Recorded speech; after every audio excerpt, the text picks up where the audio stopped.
¿Ya? Bien. Bueno, vamos a tratar un tema de vital importancia para el desarrollo saludable de un ser humano. La prevención y promoción de la salud infantil vinculada al concepto de autorregulación.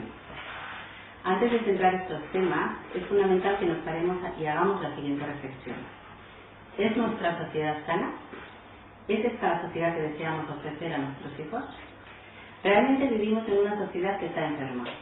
Sus síntomas son múltiples y evidentes.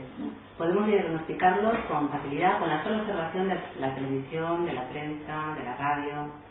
Síntomas como violaciones, maltrato de todo tipo, infantil, a mujeres, a ancianos, entre niños y adolescentes, de niños a padres, guerras, genocidios, pobreza, insolidaridad, depresiones que van en aumento, antes eran en adultos, después en niños y ahora incluso se observan también en bebés.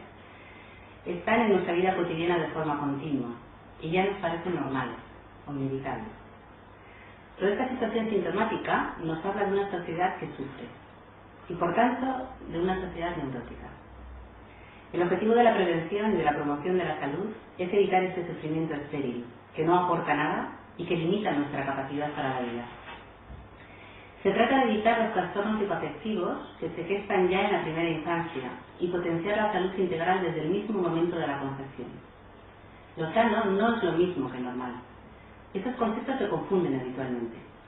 Es normal que los niños lloren al ser separados de sus madres, pero no es sano. Es normal que la gente fume, pero no es sano. Es normal que el trabajo nos estrese, pero no es sano.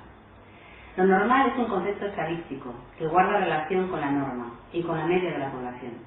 En realidad somos normópatas. Estamos adaptados a una sociedad que no es sana. Lo patológico es más fácil de discriminar. Está descrito en cualquier manual de medicina, de psiquiatría o de psicología. ¿Y qué es lo sano? Es un concepto un poco utópico en la sociedad actual, en nuestra sociedad occidental, porque la influencia permanente de esta condiciona el desarrollo de la salud.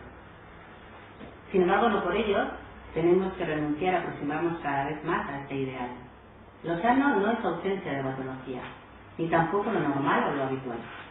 Lo sano es la capacidad para autogestionar nuestras vidas, sin referentes externos, que alienen o amordacen nuestros deseos de expansión, de creatividad y de gozo ante la vida. La salud significa tener capacidad de contacto con nuestras necesidades vitales más profundas y poner los medios para satisfacerlas. En términos de la OMS, es el estado de bienestar psicológico, físico y social. Cuando hablamos de prevención nos basamos en tres aspectos: la clínica, lo antropológico y etnológico y lo preventivo puramente, la observación de bebés. En la clínica nos permite saber qué es lo que no debemos de repetir, es decir, cuando llegan los adultos a la consulta con una sintomatología, con un sufrimiento concreto, nos da la pista de todo aquello que en la medida de lo posible no debemos reproducir en la relación con nuestros propios hijos. Cuando hacemos referencia al etnológico o antropológico, nos permite comprender que nuestra sociedad y sus síntomas tienen que ver con lo relativo, que en otras culturas, quizá más primitivas, quizá menos consumistas, tienen menos situaciones de depresión, por ejemplo, como la nuestra, o incluso, y relacionado a la lactancia materna, que suele ser entre 2 y 3 años, pues aparecen menos problemas dentales, etc. Es decir, la antropología y la etnología nos va a permitir relativizar toda nuestra cultura y cuestionarnos hasta qué punto es una referencia saludable o no. Por último, la observación de bebés. Bebés nacidos de padres con un mínimo de conciencia que intentan en la medida de lo posible dar lo mejor de sí a sus hijos, que cuentan con unas características saludables a nivel caracterial y también a nivel físico, y que por tanto intentan tener un parto natural y después una crianza coherente. La observación de estos niños que son de alguna forma criados desde el principio de la autorregulación nos permite saber cuáles serían las premisas o cuáles serían unas mínimas características a las que nos debiéramos de aproximar si intentamos crear una sociedad más saludable a través de los niños. Bien, ¿qué es la autorregulación? Vamos a definirla. Es la capacidad innata para desarrollar espontáneamente todas las funciones naturales y vitales para cada especie, tanto animal, los mamíferos en general, como la nuestra en particular.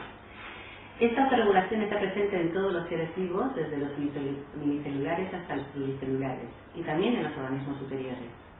Y su función es regular las propias necesidades sin modelos externos. En este concepto voy a incidir muchas veces. El sueño, la comida, la sexualidad son necesidades incuestionables para la supervivencia de cada especie y no se debiera de modelar nunca desde el exterior. Sin embargo, nuestra sociedad es una de las cosas que más se modelan, como vamos a ver a continuación. Hoy nos planteamos que en nuestra sociedad hay que educar al bebé y hay que educar al niño. ¿Qué hay detrás de esta necesidad de educar, de modelar, de enseñar cómo deben de ser sus necesidades? Fundamentalmente la necesidad de que se adapten a esta sociedad. Y fundamentalmente hay desconfianza, mucha desconfianza. Se parte de la base de que el bebé no sabe, y nosotros sí, de que los adultos debemos de enseñarle, y ellos aprender. ¿Enseñarle a qué en concreto? A dormir, lo primero de todo. Para eso está el libro que conocéis todos, del Promete Niño, de Civil, y que tanta controversia y desgraciadamente éxito tienen algunos padres. Si pudieran hablar los bebés, ¿qué dirían ante la lectura de este libro? Y mejor dicho, ante la práctica sufrida por ellos. Otra cosa a la que se enseña es a comer. Primero con la lactancia. Antes, y todavía algunos pediatras, intentan que las madres sigan un ritmo de 3 o 4 horas de lactancia, ignorando absolutamente las necesidades del bebé. Después, ya con los sólidos, a partir de los 6 meses, todavía hay opiniones que valoran más importante que coman a que mamen, es decir, el contacto con el pecho hace referencia más al hecho de comer que a la función de mamar, que debemos ser diferente más adelante. Y ahí comienza la batalla. Aunque no tengan ganas, el pediatra, la vecina o el hilo de turno ha dicho que tiene que comer de todo y tales cantidades, al margen de que no tenga necesidad por rechace la comida o incluso vomite. Además de estas dos funciones vitales que debiéramos respetar en función del ritmo de autorregulación de cada bebé y cada niño, existen muchas otras situaciones en las que a veces, de forma inconsciente o por ausencia de formación suficiente, y lo que es más frecuente, por falta de empatía con las necesidades del bebé, interferimos en esa función tan elemental y natural como es favorecer la autorregulación. Por citar algunos ejemplos, además de los ya citados, se puede interferir en estas situaciones. Podemos interferir en el control de esfínteres, imponiendo al inicio cuando no están maduros, o siendo demasiado tardíos. Criterios como la edad de los 2 años no es válido para todos los pequeños. Es decir, muchos padres sabréis que si los bebés van a la guardería a la edad de los 2 años, existe una creencia general de que es el momento de quitar el pañal. Y como decreto ley, a todos los niños a la edad de 2 años, al igual que el chupete, se les quita sin haber hecho una observación suficientemente individual para ver si ese niño en concreto está o no maduro para quitar el pañal en concreto. Bien, también se les empuja a que sean independientes, cuando todavía no han satisfecho la necesidad de dependencia natural. Este es un tema muy habitual en los padres, les preocupa muchísimo que si atienden a sus necesidades más afectivas, más profundas, van a crear una dependencia. Y realmente esto es un prejuicio que además parte de la falta de información, porque la dependencia no se crea, con la dependencia se nace. Por tanto, es imposible que creemos dependencia. Otra cosa muy diferente es que haya padres que cuando los niños ya son capaces de ser autónomos, o ser independientes, intentan por todos los medios coartar su libertad y los mantienen cerca y toman una actitud de cierta asfixia con respecto al niño que ya quiere volar. Pero si un padre o una madre está constantemente atendiendo a las necesidades del bebé, no puede crear dependencia. Lo único que hace es satisfacerla, que es una grandísima diferencia.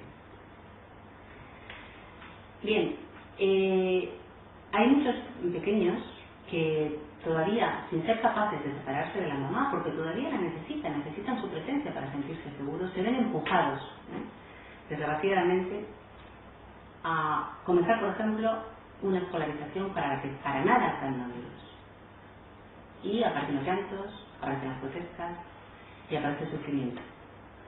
Y los maestros, con toda su buena voluntad, consideran que a pesar de todo hay que hacer fuerte la situación y que los niños tienen que estar escolarizados.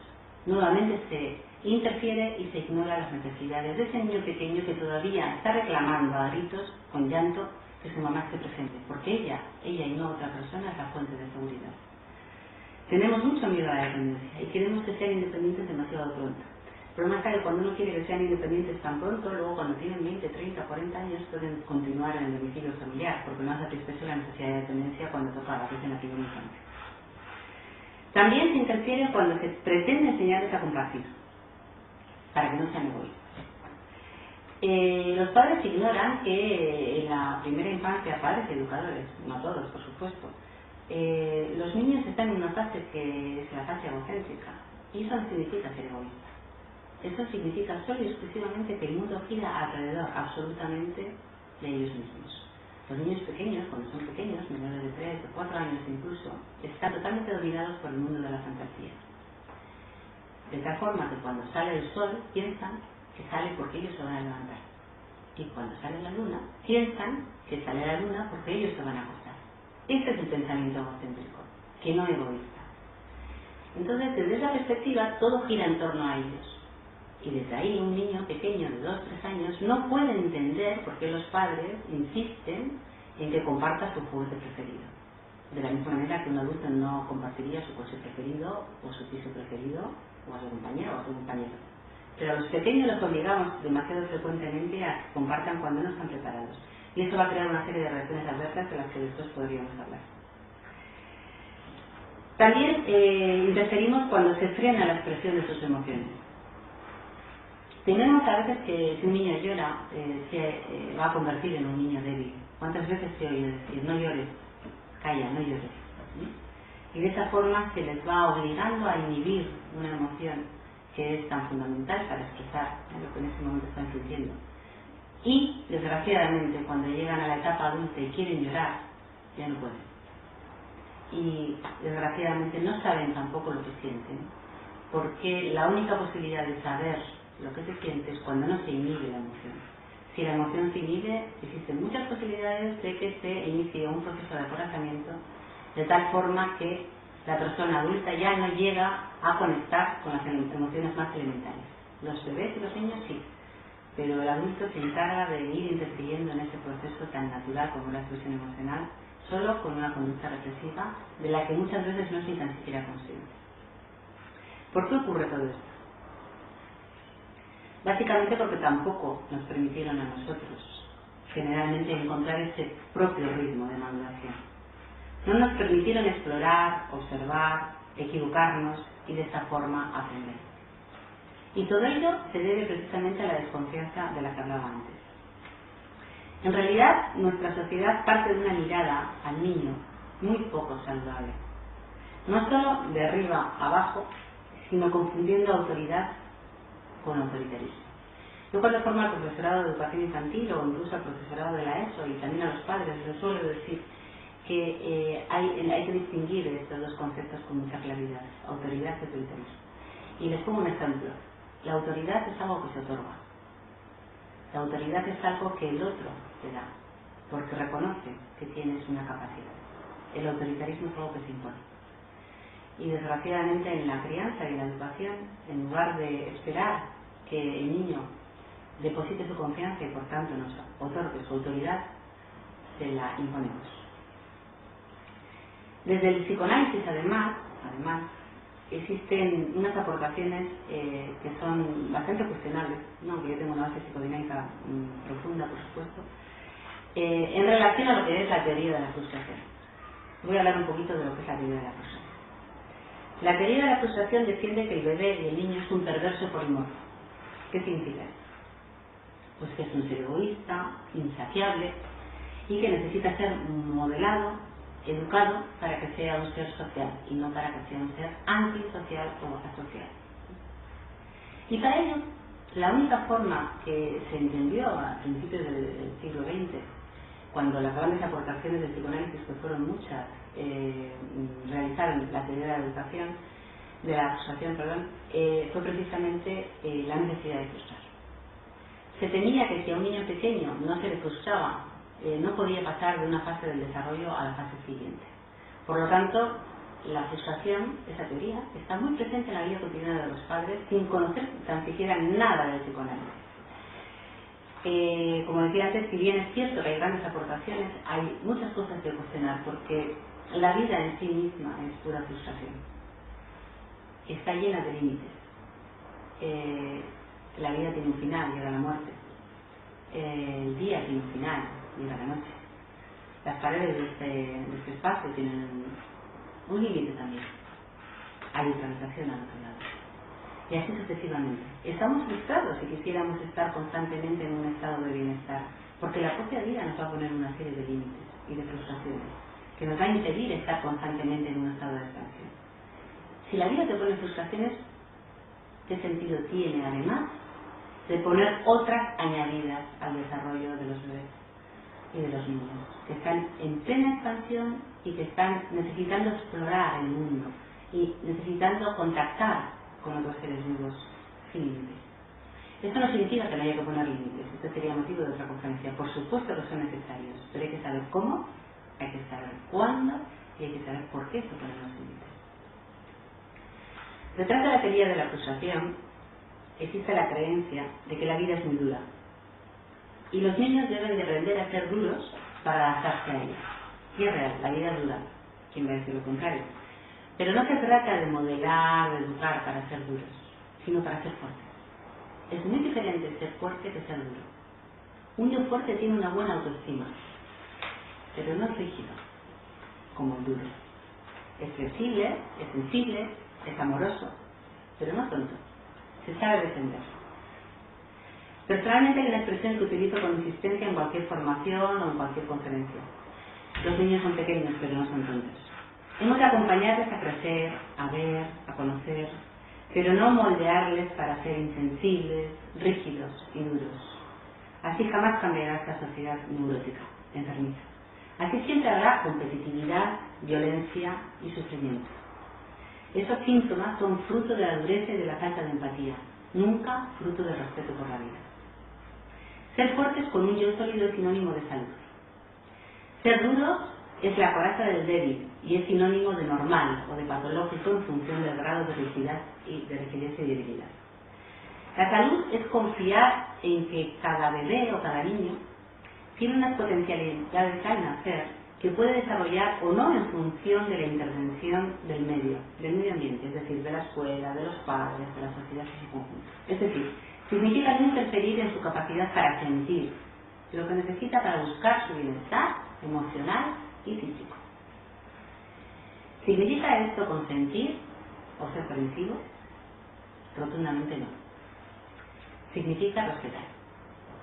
Y significa que sepamos discriminar con claridad que respetar no es ausencia de límites, como decía antes, y como se tiene en general. Hay mucha confusión y desorientación en temas de crianza y de educación. En general, falta formación tanto para los padres como para los profesores de educación infantil, para los profesores de la ESO, para todos los adultos, pediatras incluidos, que están interactuando con los niños pequeños. Y existe desinformación precisamente sobre cuáles son las necesidades básicas y cuáles son secundarias. Y aquí voy a hacer una distinción que considero fundamental y que desgraciadamente tampoco se maneja habitualmente. Necesidades básicas primarias y necesidades básicas secundarias, conceptos fundamentales. ¿Cuáles son las necesidades primarias básicas? La necesidad primaria por excelencia es la seguridad afectiva, la seguridad, el amor. Otra necesidad básica es el sueño, otra necesidad básica es la alimentación. Estas son las más irrenunciables, por supuesto junto con la sexualidad, para que haya un desarrollo psicoafectivo saludable. ¿Cuáles son las necesidades secundarias y por tanto culturales?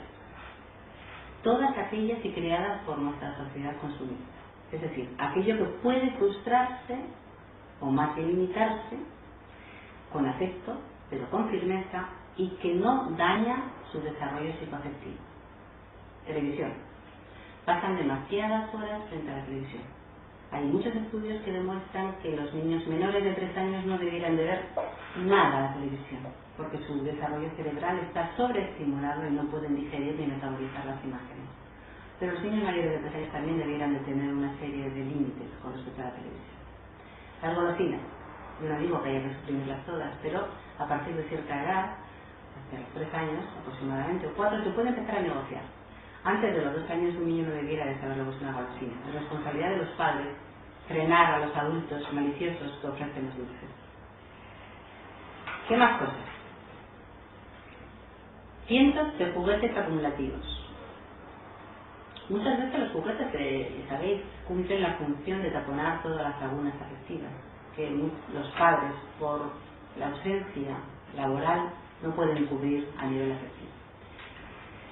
Y no debemos nunca frustrar si queremos favorecer el desarrollo de la salud. Y aquí entramos ya en algunos de los criterios para favorecer la salud integral en la primera infancia. Son pocos, pero muy claros y sobre todo profundos. El amor. Este es el primero de todos.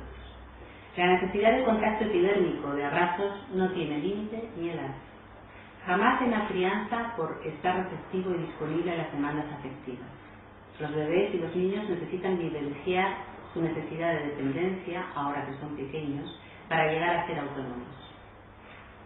Esta es la base para crear un vínculo seguro entre padres e hijos y uno de los objetivos centrales de la promoción de la salud.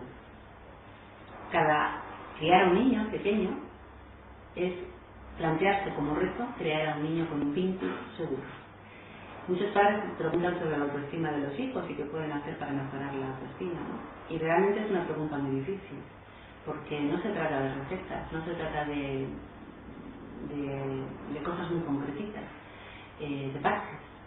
Se trata solo y fundamentalmente de fomentar una relación vincular entre padres e hijos, donde los niños sientan y los bebés que la disponibilidad del adulto está siempre garantizada cuando él o ella a nivel de necesidad emocional lo requiera.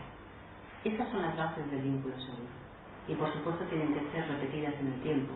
No podemos hoy prestar atención y mañana no hacerlo, porque eso crea ambivalencia. El tema del vínculo es muy interesante también y bueno, yo normalmente lo doy como una conferencia aparte porque considero que es fundamental que los padres conozcan los diferentes tipos de vínculos, los profesores también, y da muchas pistas para comprender las reacciones emocionales de los niños pequeños. No todos los niños reaccionan exactamente igual ante diferentes situaciones. Esto tiene que ver con el tipo de vínculo que le ha hecho con respecto al padre o con respecto a la madre o respecto a los dos. Bien.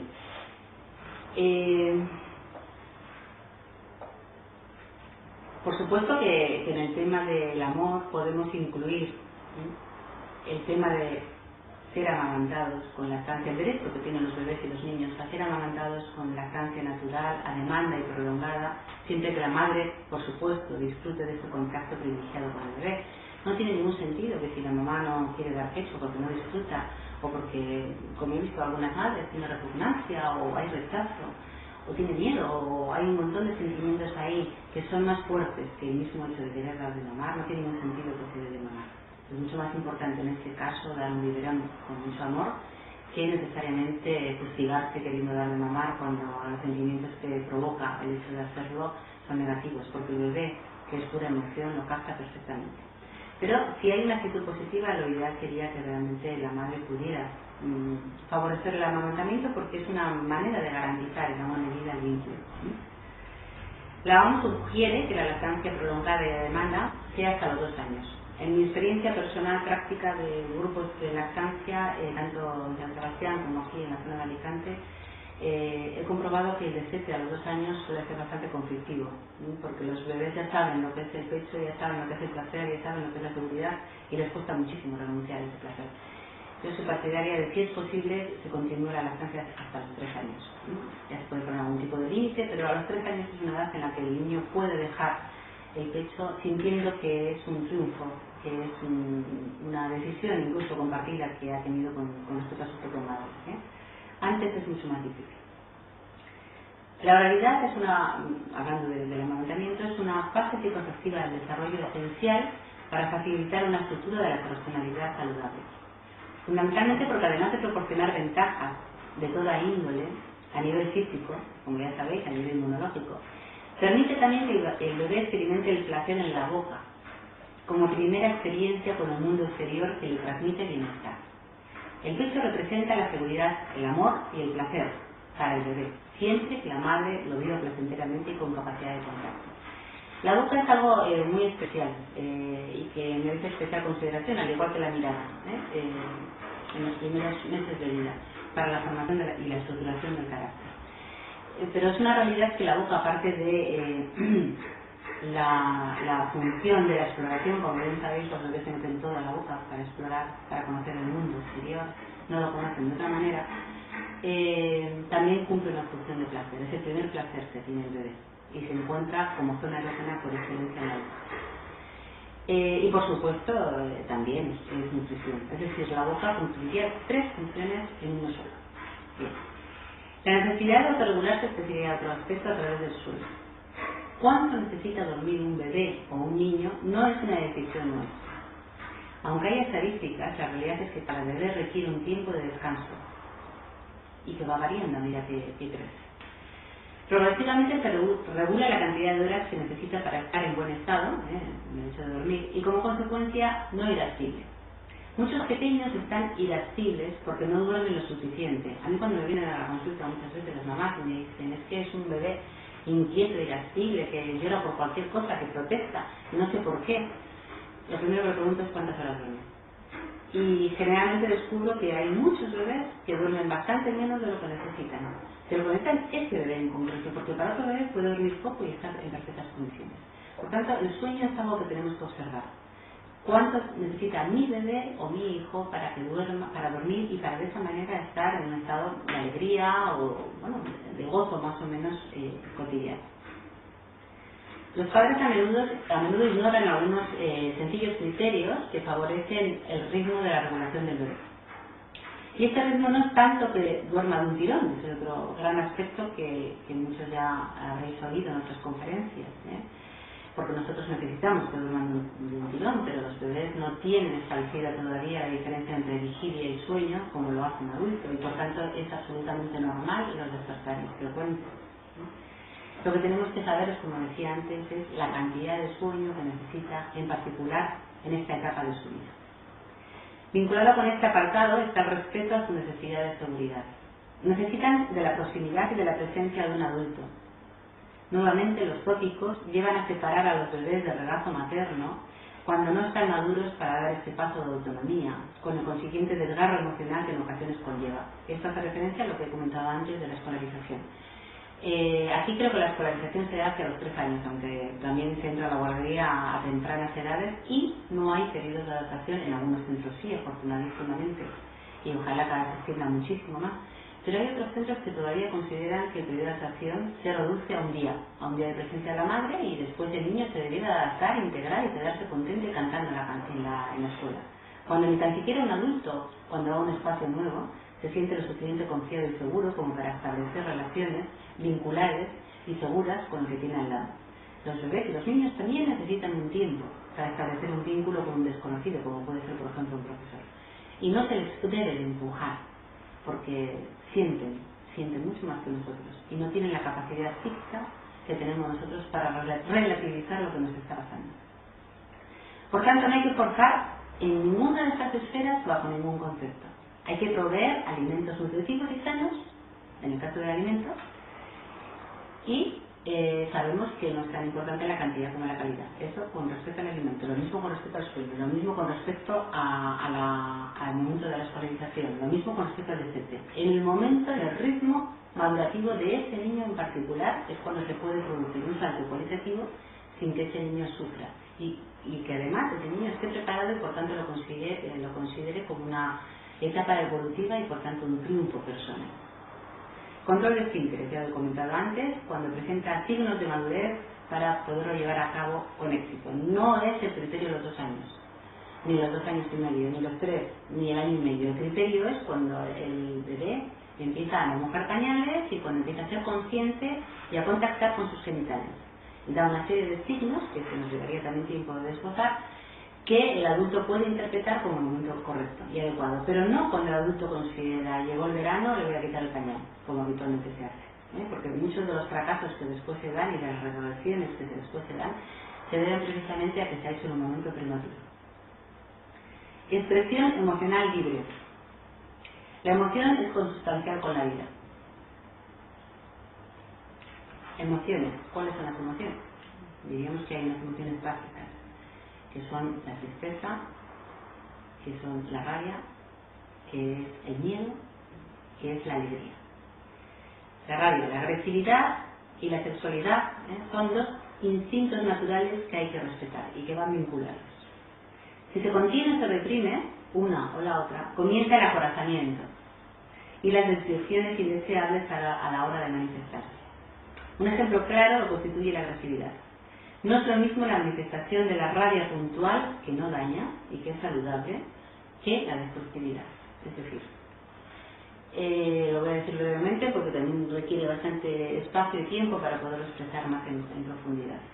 La rabia es la respuesta muscular en edades tempranas, menores de 2 años, ante una frustración. Cuando son mayores de 2 años hay una respuesta también psicológica o psíquica, que puede ser manifestada a través del odio, por ejemplo. En ambos casos, la rabia o el odio son expresiones fruto de la frustración. Si esto se permite, y se permite y se comprende en el contexto que se ve, es como una botella de champán que se agita, salen las burbujas y se desvanece.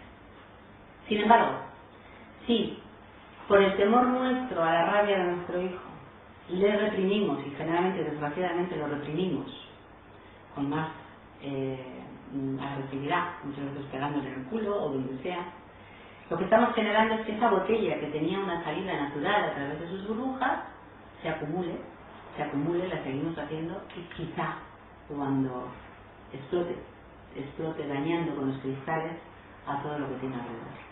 Y eso sería la destructividad.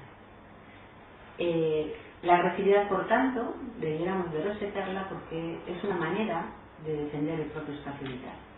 La destructividad hay que saber tratarla si se manifiesta, tampoco hay que reprimirla, tiene otros canales, pero eso sería tema para otro debate. Bien, estos y otros, entre otros, pero fundamentalmente y básicamente, y desde una perspectiva de orientación profunda, como es la que estoy planteando yo, son los criterios que pueden favorecer un desarrollo psicoafectivo saludable. Como síntesis, quiero resaltar que la salud integral conlleva un continuum en la vida de un ser humano. Perdón que tengo catarro y de vez en cuando me fallo. Comienza en el embarazo, por supuesto. Yo diría que comienza incluso antes del embarazo.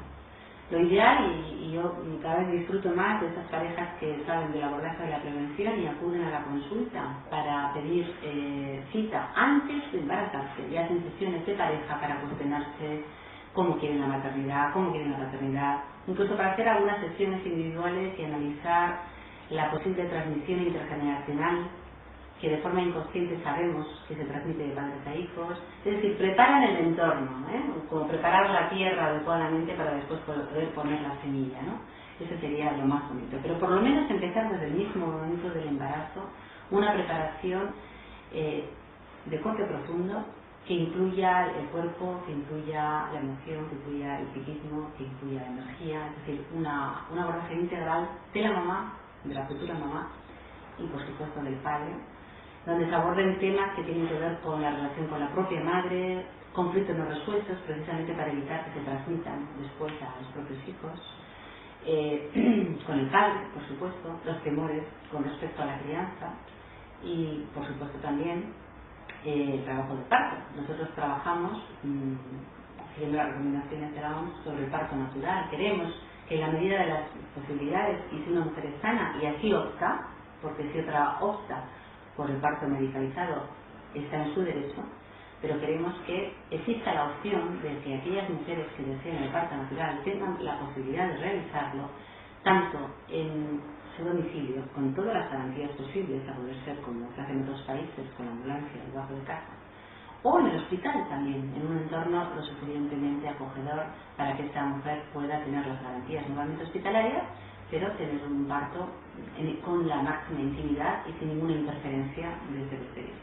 Por tanto, cuidamos mucho el embarazo, como decía, la concepción, el embarazo, el parto natural y, por supuestísimo, que luchamos para que desde el mismo momento del nacimiento se inicie la lactancia. En San Sebastián, en el año 2000, hicimos un congreso a la que vinieron 250 profesionales de todo el estado. Lo organizó CELAM, de la que yo era presidenta, Y uno de los objetivos fundamentales que tuvimos, además de defender el derecho de toda mujer a parir en el hospital, si así lo desea, con un protocolo de parto natural, y que desde luego ha habido cambios sustantivos interesantes en observación a este respecto, uno de los objetivos fundamentales era evitar la separación del bebé de la mamá en el momento del nacimiento. Porque hasta el año 2000 en este hospital, y hay algunos otros en el Estado español, cada vez menos, pero existen todavía algunos, se separaba sistemáticamente al bebé de la mamá durante 6 largas horas, donde los bebés permanecían en nidos, totalmente solos, llorando, sin ningún sentido, después de haber pasado 9 largos meses en el útero materno, en el calor materno, con la voz materna, pasaban al anonimato y al llanto, sin ningún tipo de atención, ni ningún tipo de protección, salvo la alimenticia, la nutritiva.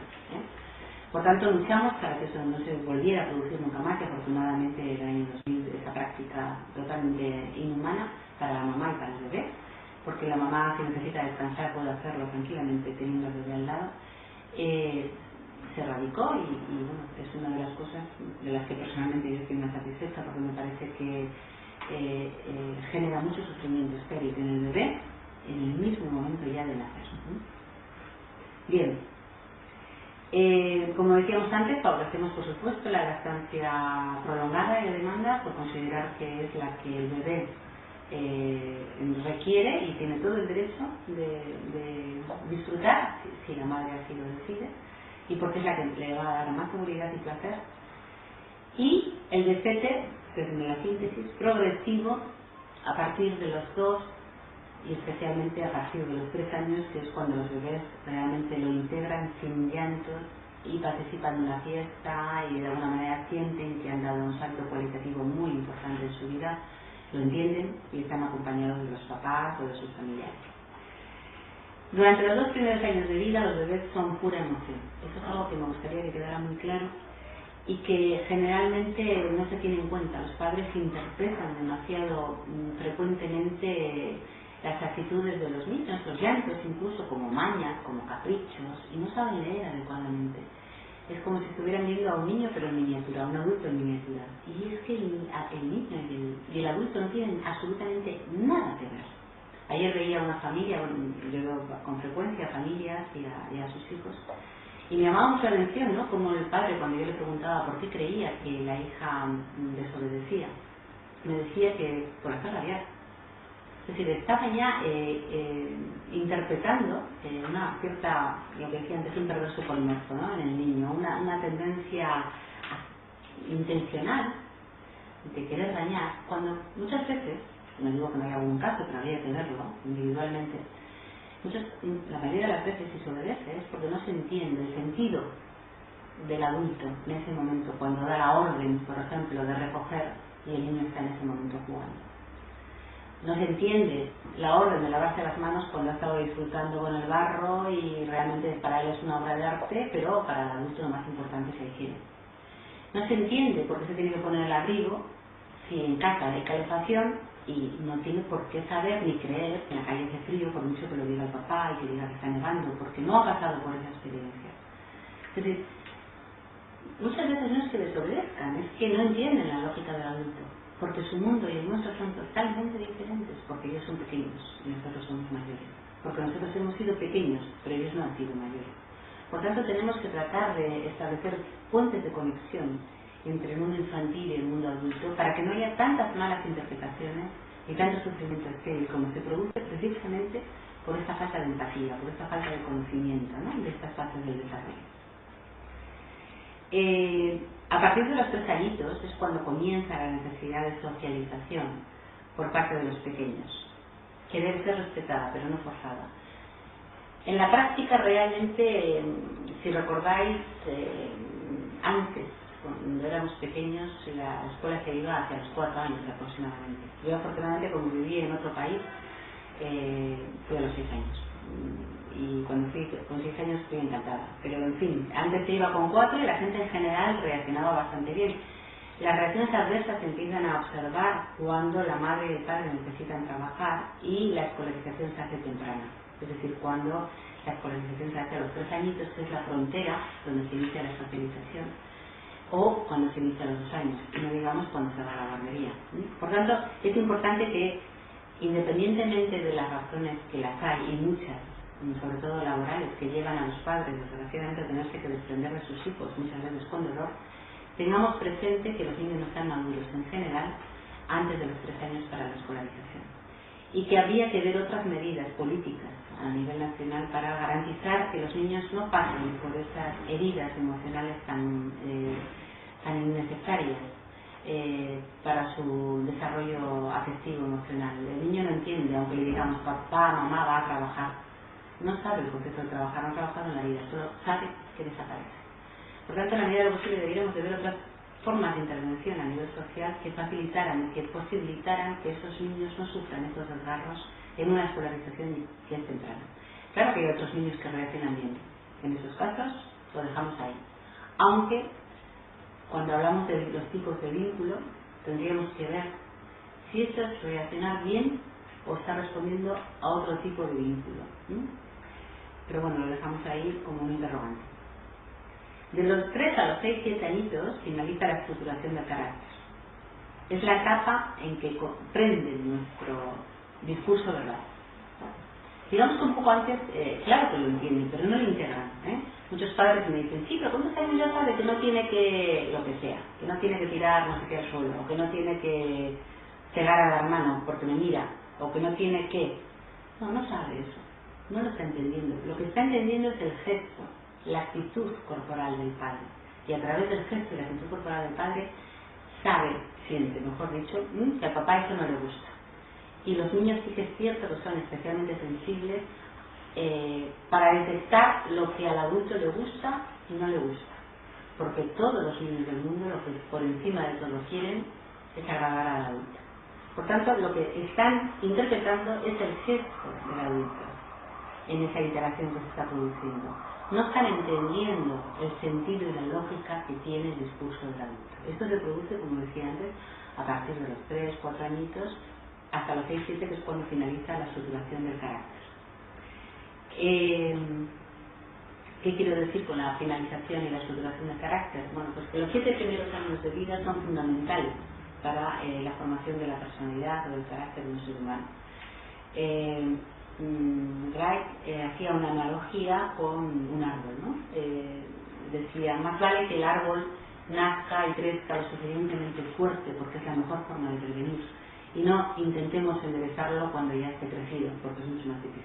Yo suelo decir que los primeros meses de vida son las raíces del árbol, los primeros años de vida son el tronco del árbol hasta los 6 o 7 años, cuanto más grueso y sólido mejor.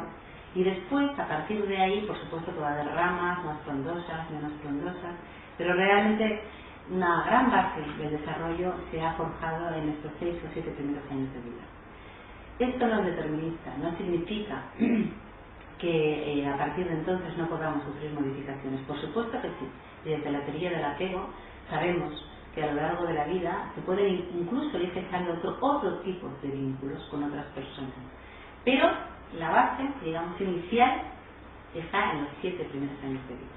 Luego, a través, por ejemplo, de trabajos terapéuticos, a través de relaciones importantes con otras personas, a través de viajes que cambian el chip y cambian la estructura, se pueden lograr modificaciones caracteriales. Pero si podemos intentar que en la franja de los 7 primeros años de vida creemos las bases saludables, que no es tan difícil, lo que tenemos que hacer es cambiar el chip de nuestros hijos, garantizando este tronco sólido, mejor que tener que después hacer una terapia. Bien, quiero finalizar, por supuesto, señalando que la crianza no es fácil. La crianza es un arte que requiere muchas dosis de paciencia, muchas dosis de empatía y mucho apoyo social, porque realmente los padres, desgraciadamente, ejercen el oficio más antiguo de la humanidad y no lo han aprendido en ningún lugar, y tampoco tienen una red de apoyo que sería fundamental para ejercer la paternidad y la maternidad sin tanto estrés como se ejerce en la actualidad. Y es por ello, porque no se aprende en ningún lugar este oficio de ser padres y madres, por lo que insisto especialmente en la necesidad de formación de padres y de profesionales. de padres, de madres que quieran serlo. ¿A través de qué? Pues fundamentalmente, como he dicho antes, una preparación adecuada desde la concepción y el embarazo, y después a través de escuelas de padres. Yo no le llamo escuelas de padres, le llamo grupos dinámicos porque tienen un abordaje más profundo, pero a través de unos grupos que posibiliten que los padres se encuentren, se cuestionen, se den cuenta que muchos de los problemas que creen y que atribuyen a sus hijos en realidad parten de la interacción de ellos con sus hijos y que son ellos los que tienen que cambiar, y es que a un pequeñito cambio de los padres los niños cambian. Y por supuesto que es fundamental la formación del profesorado, las guarderías, los profesores de educación infantil, aparte de la formación académica que tienen, adolecen, al igual que los profesores de la ESO. Yo soy formadora de este ámbito y por eso lo conozco bastante bien.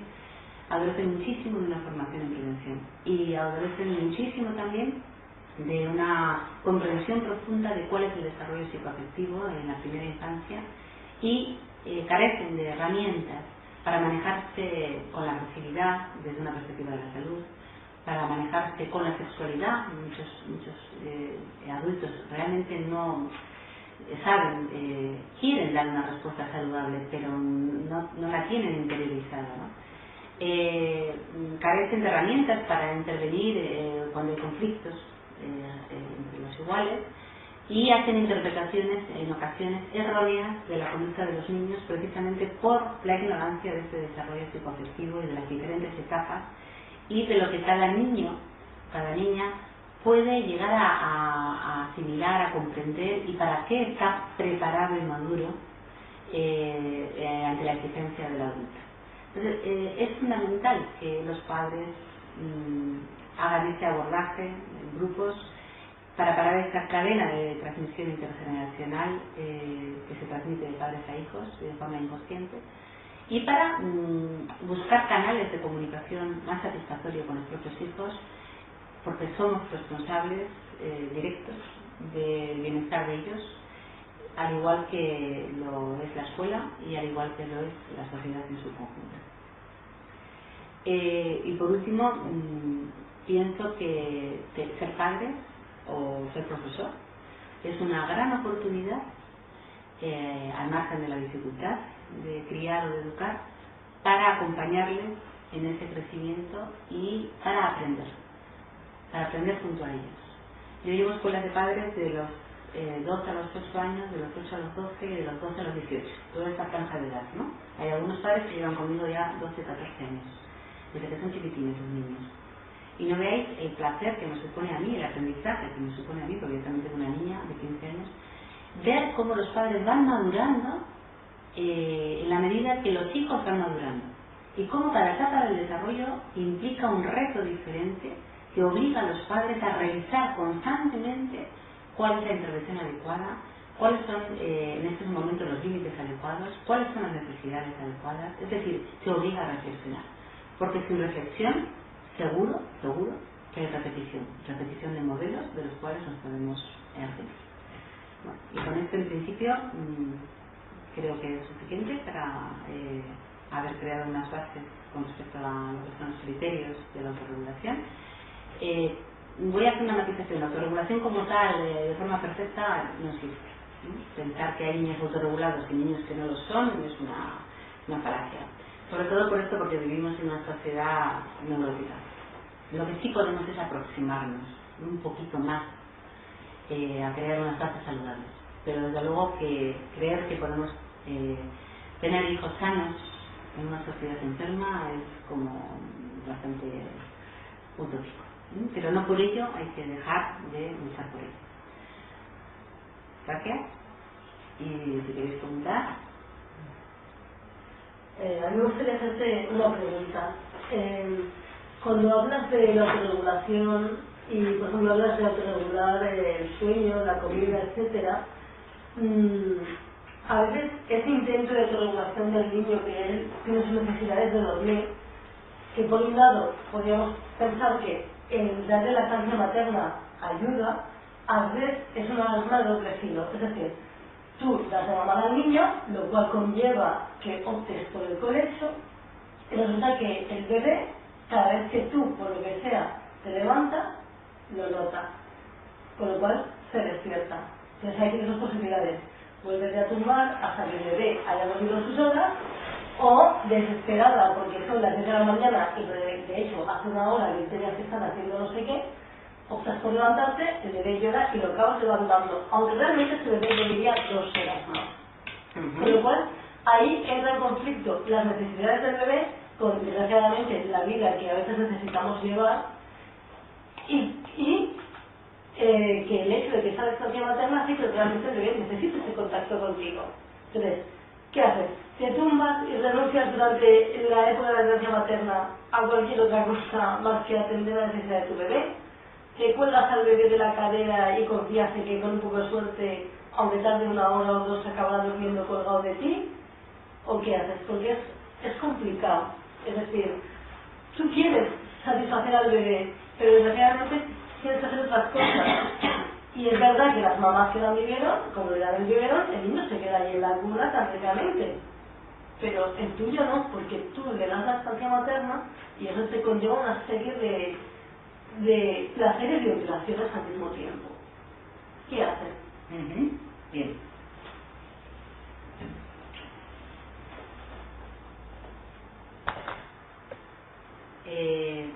Vamos, entiendo perfectamente tu pregunta, porque yo he vivido mamá 3 años y cada vez que me levantaba de la cama tenía la cualidad de hacer ¡basta!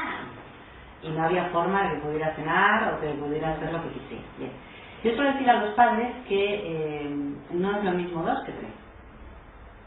Que cuando se puede cenar juntos, se puede hacer trabajo autónomo, es decir, salir de casa independientemente de que nadie te esté esperando, se puede ir al cine, se puede ir con los amigos. Cuando se es 3, y si eres 4, más complicado todavía, la cosa difiere muchísimo. Existen varias posibilidades. La primera es comprender que los bebés de biberón, cuando se les da el biberón, no quiere decir que se vayan a quedar tan tranquilos. El biberón o el pecho no significa que el bebé de pecho vaya a querer la presencia total de la madre y el del biberón no. La diferencia entre uno y otro está en que, claro que con el pecho tienes que estar presente porque nadie le puede dar el pecho más que tú. Con el biberón se lo puede dar a otra persona. Pero si se lo da la persona que debe dárselo, que es la madre, porque los primeros 6 meses de vida son fundamentales para que el niño vaya reconociendo a la madre y se vaya creando un vínculo. Por tanto, la lactancia materna es una garantía de que ese bebé va a reconocer la voz, el olor, el movimiento de la madre, va a ir reconociendo absolutamente todos los atributos de la madre y va a crear el vínculo con ella, va a ver la mirada. Es muy importante la mirada de la lactancia, ¿no?, materna. Los 6 primeros meses de vida de lactancia materna son ya garantizados por el pecho. Los 6 primeros meses de biberón debieron de ser exactamente iguales. Y mucha gente no lo sabe, porque como cree que solo se está alimentando, pues con que se tome el biberón es suficiente. No se está alimentando solamente de comida, se está alimentando de afecto. Y es un momento en el que los bebés interactúan, crean un diálogo. Antes se creía que los bebés no eran como tablas rasas, que no sentían, que nada, que eran como un trocito de carne que había que darles de comer como los perritos y ya está. Ahora se sabe que hay un diálogo permanente entre la mirada del bebé, la mirada de la madre, la sonrisa del bebé, la sonrisa de la madre. Es decir, se está estableciendo un vínculo. Por tanto, con biberón tampoco se debe dejar al bebé solo, porque los bebés, cuando son atendidos y se acostumbran a ser atendidos, que es una buena costumbre, porque es la que necesitan, reclaman a la madre, sea con pecho o sea con biberón. ¿Cuál es la diferencia? Que cuando se da el biberón, si lo van dando varias personas, o la madre cree que lo puede dejar en la cuna y se va y llora y no le atiende, el bebé, como tantos otros, dejan de llorar y se resignan y son buenos. Mientras que el bebé de pecho reclama, llora y la madre, como está dando pecho, va. Pero tanto en un caso como en otro, la presencia materna es fundamental, independientemente de lo que se dé. Bueno, eso primero para aclarar lo del tema del biberón de pecho.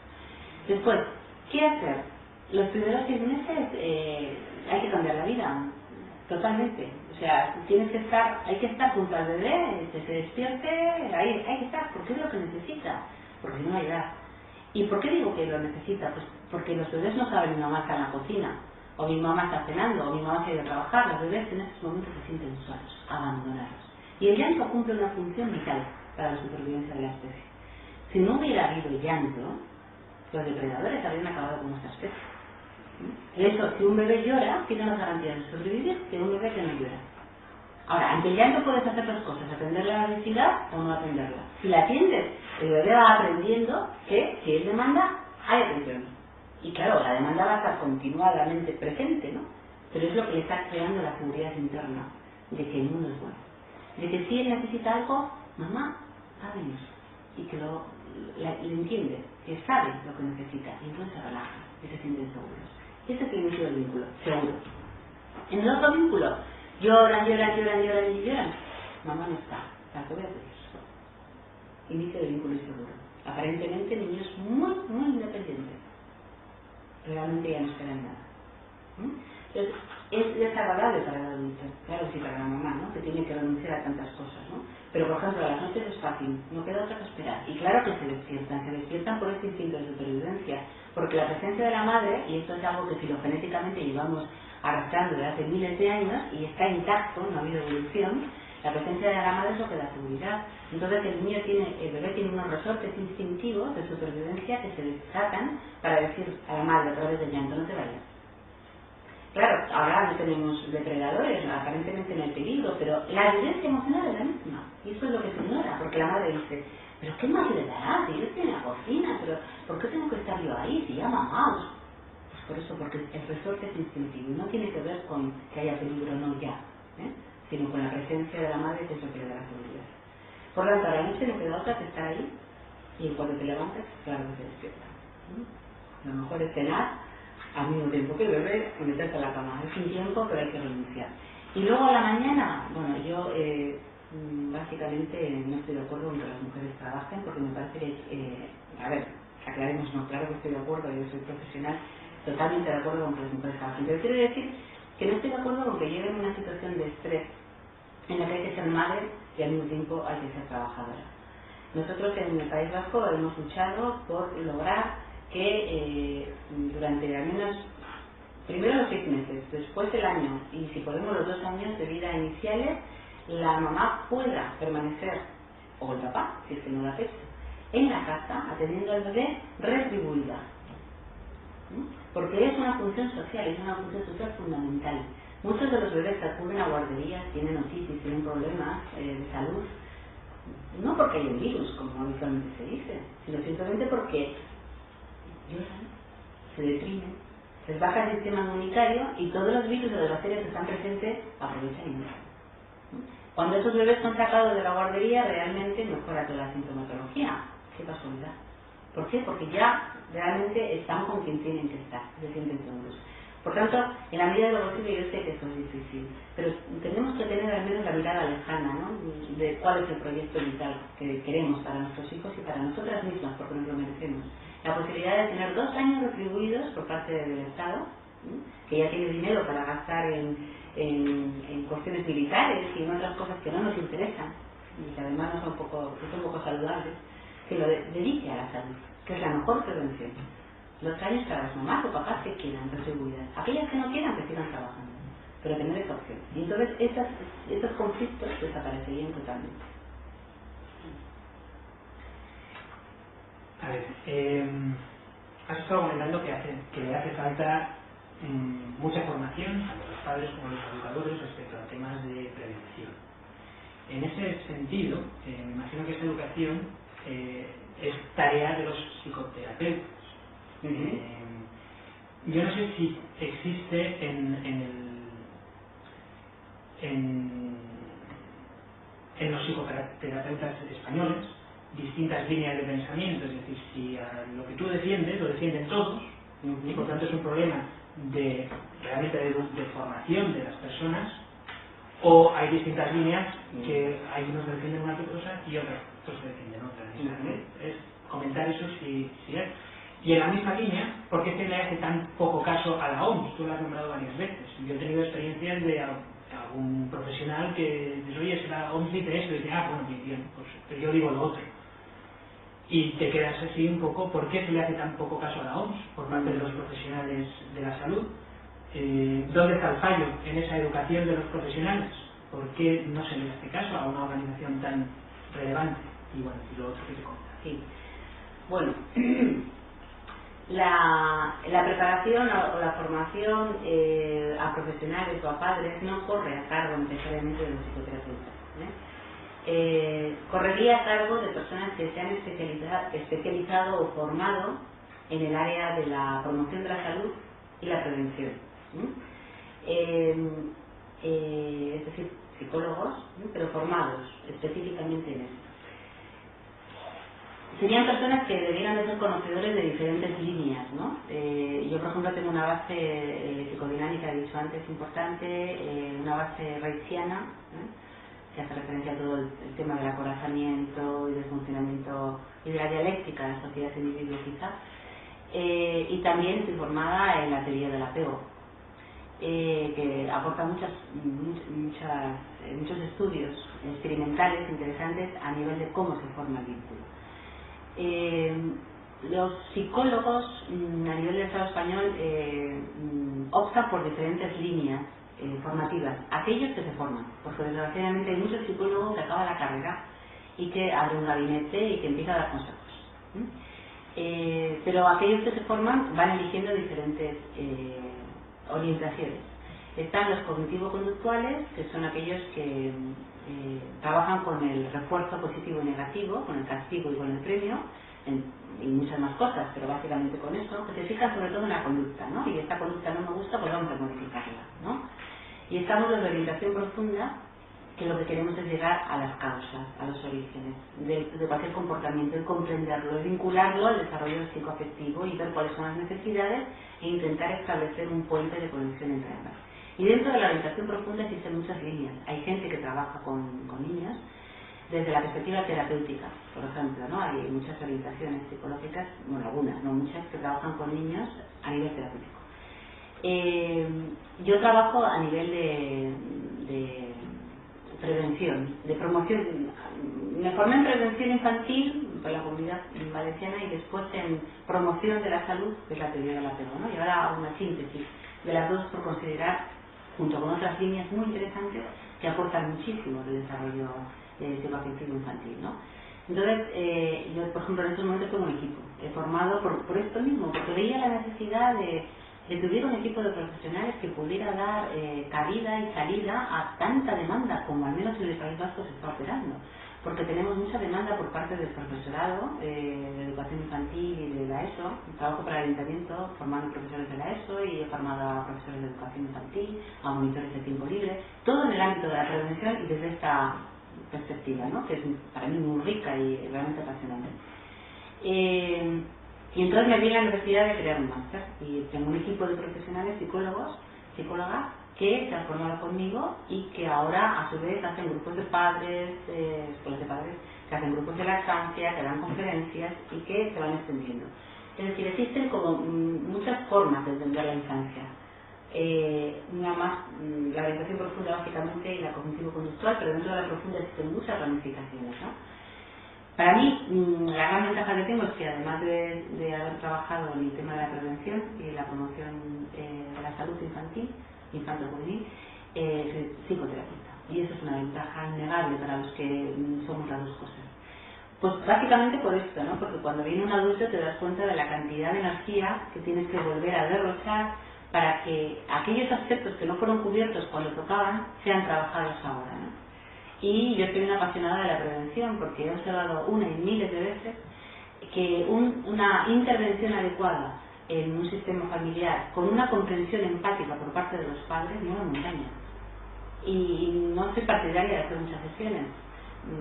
Me gusta trabajar directamente donde los padres vean realmente cuál es la situación, qué parte les corresponde a ellos, que es un porcentaje muy alto, cambiar, y ponerlo en práctica y en la siguiente sesión vemos el cambio y se ha producido el cambio. Eso con respecto a la primera, no sé si te he contestado. Sí. Y con respecto a la segunda, ¿por qué no se hace caso a la OMS? Eso me pregunto yo. Yo tengo un vídeo que se llama precisamente Crianza y Autorregulación, que fue realizado por este grupo de padres, uno de ellos que llevó en San Sebastián, que son los que llevan conmigo desde que eran bebés, sus nenes, y que ahora tienen entre 12 y 18 años, ¿no? Y entonces les pedí que grabaran escenas de la vida cotidiana. Y empezamos por el embarazo, el parto, el control de esfínteres, el colecho, la lactancia, la sexualidad, la agresividad, la escolarización. Son todos temas así muy condensados, ¿no?, de lo que es esta exposición, de lo que estoy hablando, pero con imágenes visuales muy claras, caseras, pero muy interesantes. Y en ese vídeo introdujimos a Wagner. Wagner era el secretario de la Organización Mundial de la Salud y fue preguntado por esto que acabas de preguntar tú. ¿Por qué razón, si se sabe que la Organización Mundial de la Salud aconseja el parto natural, el no intervencionista en la medida de lo posible, y aconseja mínimo, porque esas son las recomendaciones de la OMS, 2 años de lactancia, ¿por qué no se hace caso? Y la respuesta suya fue intereses económicos. Están las clínicas privadas, está la inercia de los profesionales que les cuesta cambiar una barbaridad, está el miedo de los profesionales a que si cambian qué va a pasar, si va a haber consecuencias, si va a haber juicios si sale algo mal, y está la falta absoluta, por encima de todo, bajo mi punto de vista, de confianza en el ser humano. De confianza en que una mujer, si está preparada y quiere, puede parir en general bien si está sana, si se prepara bien. De confianza en la lactancia natural que se produce cuando realmente hay una buena preparación. De confianza en el niño, que cuando está maduro controla este interés, cuando está maduro va a la escuela sin conflictos. Es decir, existe desconfianza.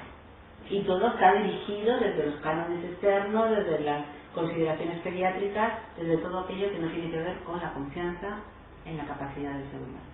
Y por encima de todo eso, intereses económicos. Esa es la dura realidad.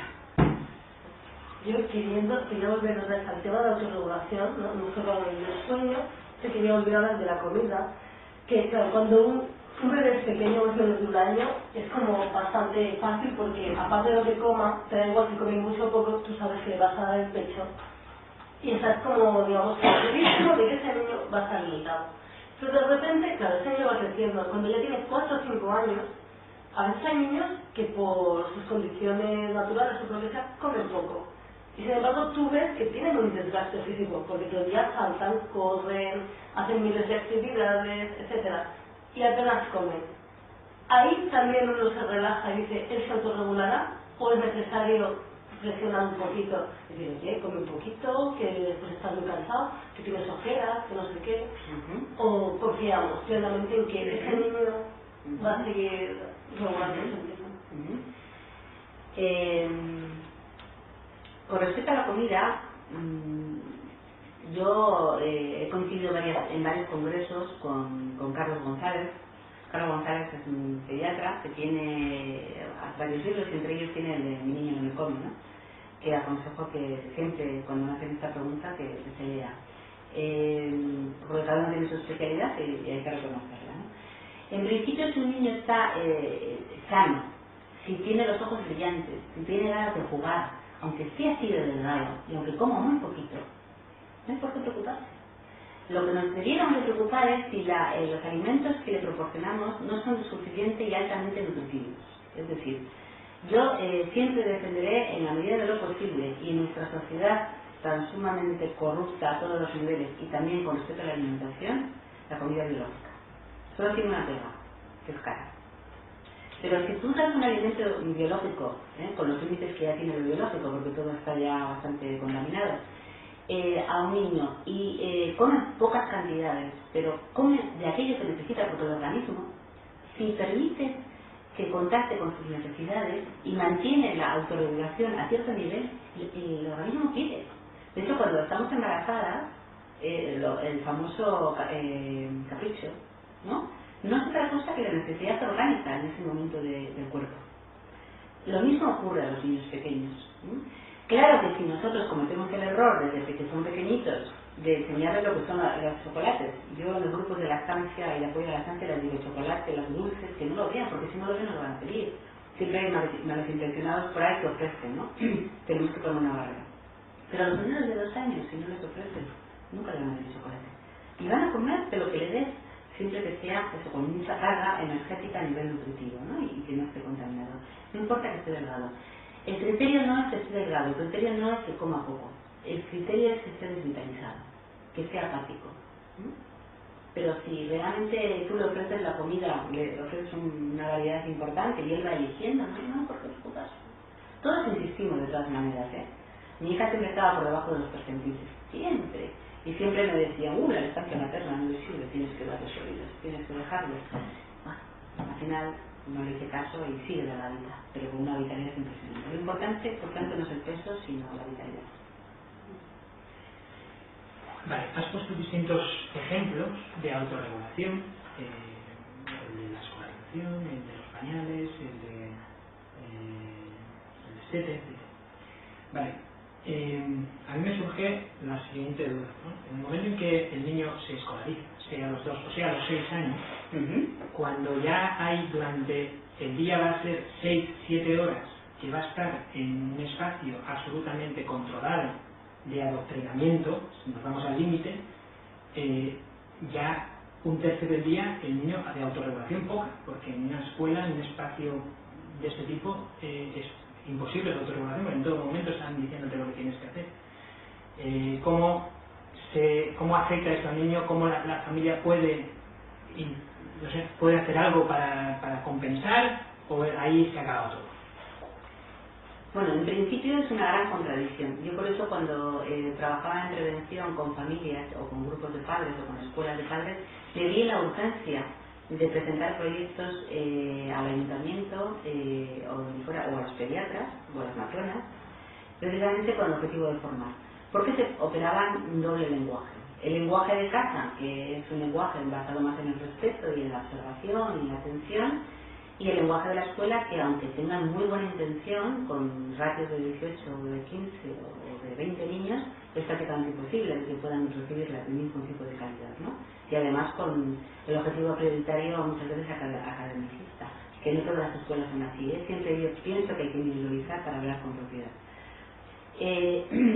Entonces, lo ideal sería ser coherente. Claro, lo ideal sería que en casa hubiera unos criterios que fomentan un crecimiento y un ritmo saludable y que lo lleva más o menos el niño, siempre por supuesto supervisado por los padres, no se trata de que ellos decidan todo, para nada. Y lo ideal sería que hubiera escuelas que respondan a este planteamiento, ¿no? De hecho, en San Sebastián nosotros creamos una. Del grupo de lactancia es el que primero empezó el grupo de lactancia y luego el grupo de padres que ahora siguen conmigo y tienen de 12 a 18 años, como he dicho antes, uno de ellos, ¿no? Bueno, pues se vieron en la necesidad de crear una escuela y crearon una escuela donde al principio iban pocos niños, después fue creciendo y está funcionando prácticamente hasta ahora en la etapa que va de los 3 a los 6 años. Esa etapa considero que es crucial, esa es la que más hay que cuidar, porque es realmente donde los niños absorben todo el medio y están haciendo su carácter, ¿no? Cuando ya tienen 7 añitos, aunque el impacto pueda ser fuerte si van a una escuela convencional, ya tienen la referencia de casa y ya tienen la base sólida de casa. Claro que van a ver la contradicción, eso desgraciadamente va a ser inevitable. Y el siguiente paso que yo se lo sugiero es que los padres se metan en las asociaciones de padres y que intenten desde ahí proponer que los profesores se formen, crear puentes de conexión, llevar una supervisión lo más cercana posible, hablar con el tutor o con el profesor y decir cuál es su criterio, pues por ejemplo si tiene pañales que no le quite el pañal, que no le castigue, que no le importa que haga los deberes con la urgencia que se plantean habitualmente, que le asume la responsabilidad. Es decir, hay una serie de cosas que se pueden hacer un poco para paliar ese impacto, ¿no? Y a partir de ahí, por supuesto que es fundamental hacer un seguimiento, yo considero que mensual, es lo que aconsejo a todos los padres, para que ese puente de conexión se establezca, porque además de eso debería de ser así. No tiene ningún sentido la escisión que se opera en la sociedad de escuela y familiar. Realmente la familia, la escuela debería ser una continuidad de la familia como socialización. Y debiera de haber, si no en la misma línea, porque desgraciadamente eso parece que es difícil, al menos puentes de conexión donde los padres tuvieran muchísima presencia y pudieran tener muchísima intervención, ¿no? Allí cuando yo trabajaba, cuando hacía la formación, que era una formación larga, unas 60 horas a los profesores de educación infantil, creábamos proyectos en los centros para que los padres estuvieran presentes, por ejemplo, en clase. Eso a los hijos les encantaba. Iban a contar, por ejemplo, oficios, o iban a hablar de habilidades, propias, ¿no? De tal manera que los hijos no veían que la familia era una cosa totalmente opuesta, sino que los padres estaban presentes también en el centro escolar, ¿no? Entonces, dentro de la escuela convencional, aunque siempre es más difícil, se pueden hacer muchas cosas, pero hay que tener conciencia de presencia continua por parte de los padres, porque desgraciadamente lo que ocurre es que se produce una delegación. Yo estoy en casa contigo, te cuido y te crío, pero cuando vas a la escuela es labor de la escuela. Yo ya me dedico a trabajar, a mis cosas y tal, y qué tal te va a la escuela, y lo que importa muchas veces son las notas, ¿no? Cuando lo que más importa siempre es el desarrollo emocional. Por eso es importante que los padres que intenten llevar una línea, digamos, preventiva, como la que estamos planteando, se cuestionen la función de la escuela en el sentido de que ellos tienen mucho que decir. Y también quiero decir que hay muchísimos profesores, porque los he conocido, que tienen una muy buena predisposición, aunque les falta formación a algunos, otros la tienen, y quieren hacer muchas cosas en la escuela, pero se encuentran a la inversa, como que son los padres los que ponen las dificultades. No sería en este caso que estamos haciendo una exposición dirigida más que nada a padres, ¿no?, que están interesados en este ámbito de prevención y de salud, pero a veces ocurre a la inversa. O sea, en los dos sitios hay muchas lagunas. Lo que tenemos que lograr es que socialmente la escuela y la familia sean una continuidad, marquen un continuum, como es el desarrollo evolutivo de un ser humano, y tengan una coherencia. Y para eso está la función de la prevención. Yo soy una luchadora, no dejaré de hacerlo en la vida, no dejaré de parar de luchar, pero creo que todos tenemos que tomar conciencia de eso, los padres, los profesores, los profesionales de la salud y por supuesto los políticos. Luego te quería comentar, tú habías hablado de cómo frustramos en muchas ocasiones a nuestros hijos, tanto en el llanto, no queremos que llore, entre otras cosas porque la mayoría de adultos tenemos gran incapacidad para soportar el llanto de un niño, y también cómo les frustramos poniéndole límites continuamente, incluso más allá de los estrictamente necesarios para poder llevar una vida. Entonces, lo que yo te quería preguntar, que creo que muchos padres se pueden preguntar es, bueno, ¿cómo un adulto con el bagaje que lleva recorrido, ¿no?, y adquirido, cómo puede ser capaz de no interferir? Es decir, de no interferir tanto en cuando llora, para poder permitir dejar que llore, como para no estar limitando gratuitamente y necesariamente cuando no es necesario. ¿Cómo es capaz de no interferir? ¿Qué tipo de limpieza necesitaría ese adulto previamente para poder encarar ese día a día? Bueno, limpieza, pues lavadora, centrifugadora, planchado. Bueno, primero una matización. No interferir en el llanto quiere decir no inhibir el llanto, pero interferir en el llanto sería no atenderlo también. Es decir, el llanto ha de ser atendido, porque es una demanda, ¿no? Pero sería a poder incluso acompañarle, o sea, ¿cómo es capaz de poder acompañar en el llanto, poder decirle no llores más, y como capaz de no limitar innecesariamente, sencillamente por tus miedos, por tus ideas preconcebidas de lo que tiene que ser normal? O sea, ¿cómo interferir en ese sentido? Sí. Todo lo que estamos planteando hasta ahora es fundamental, inevitable, necesario, un abordaje a nivel social y de corte muy profunda que debiera de empezar en la más tierna infancia con modelos educativos diferentes y que se debiera de prolongar a lo largo de la vida del individuo en todas las esferas de la sociedad. Pero como eso está bastante lejano porque los políticos no tienen mucho interés y lo que hacen generalmente son parchear, pero no hacer una reestructuración profunda desde la perspectiva de la salud, no queda otra que hacerlo a título individual. Es decir, que los padres que son conscientes buscan. ¿Y qué buscan? Ayuda. ¿Cómo? Pues desde una ayuda terapéutica, dependiendo de que hay un conflicto que interfiere realmente en la relación con los hijos, que puede haberlo, por ejemplo, padres muy agresivos que han recibido maltrato, hasta los grupos de padres. Es una formación continuada, por eso he hecho referencia con toda intención a estos grupos que yo no conozco en el Estado español, grupos que llevan tantos años, que quizá los haya, ojalá, ¿no? Y que empezaron cuando el bebé tenía un mes o 15 días y que siguen cuando los chicos tienen 12, 13, 14 años, ¿no? Es una formación continuada. Yo creo que la lectura de libros es un apoyo importante, formativo, Pero de los grupos de los que hablamos no hacen referencia a la lectura intelectual, sino a la comprensión empática, emocional. Muchos padres, cuando vienen a la consulta, por ejemplo, dentro del sistema familiar, vienen la mamá, el papá, el hijo, la hija, los dos, lo que sea, algunos se emocionan, algunos lloran, porque han hecho un insight, una comprensión de que algo no estaba funcionando bien, y dentro se opera un clic que ayuda a cambiar de verdad. Porque si te lo dicen de cabeza, puedes entender la lógica, pero no ha llegado muy profundamente, ¿no? Entonces los grupos de padres que son de corte profundo permiten hacer ese clic, permiten hacer ese cambio. Entonces, en los lugares en los que uno habita en un lugar en el que no existe un grupo de otros, lo interesante sería buscar a otros padres que se ganen la misma tesitura, con la misma necesidad, ponerse de acuerdo, intentar buscar ese grupo, un profesional que les pueda echar un cable, que les pueda ayudar, y que se autogestionen grupos por todos los lugares del Estado. Sería lo ideal, sería lo ideal. Porque en las escuelas, por ejemplo, en las escuelas, me refiero a nivel institucional, de educación infantil, por tanto, de primaria, existen grupos de padres. Cuando estaba en el Instituto de San Sebastián formando a educadores infantiles, yo formé un grupo de profesionales que a su vez iba a dar escuelas de padres en los colegios y en las escuelas. ¿Qué ocurrió? Que a mis grupos de padres pueden venir, y es la privada, 18 personas o 15. A los grupos de las escuelas que eran gratuitas, pagadas por el ayuntamiento, eran 5.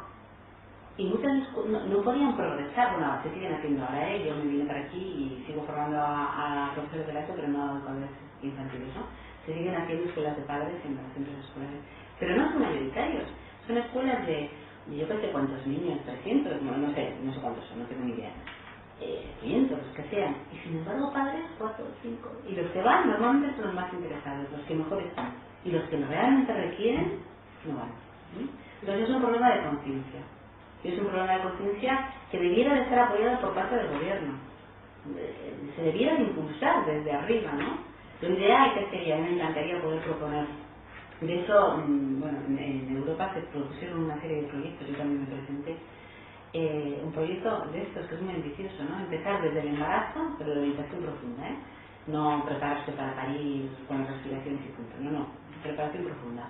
Parto natural, grupos de lactancia, grupos de padres y después abordaje de puente con respecto a la escuela, colaboración directa con la escuela, crear una comunidad donde el objetivo fundamental es la salud.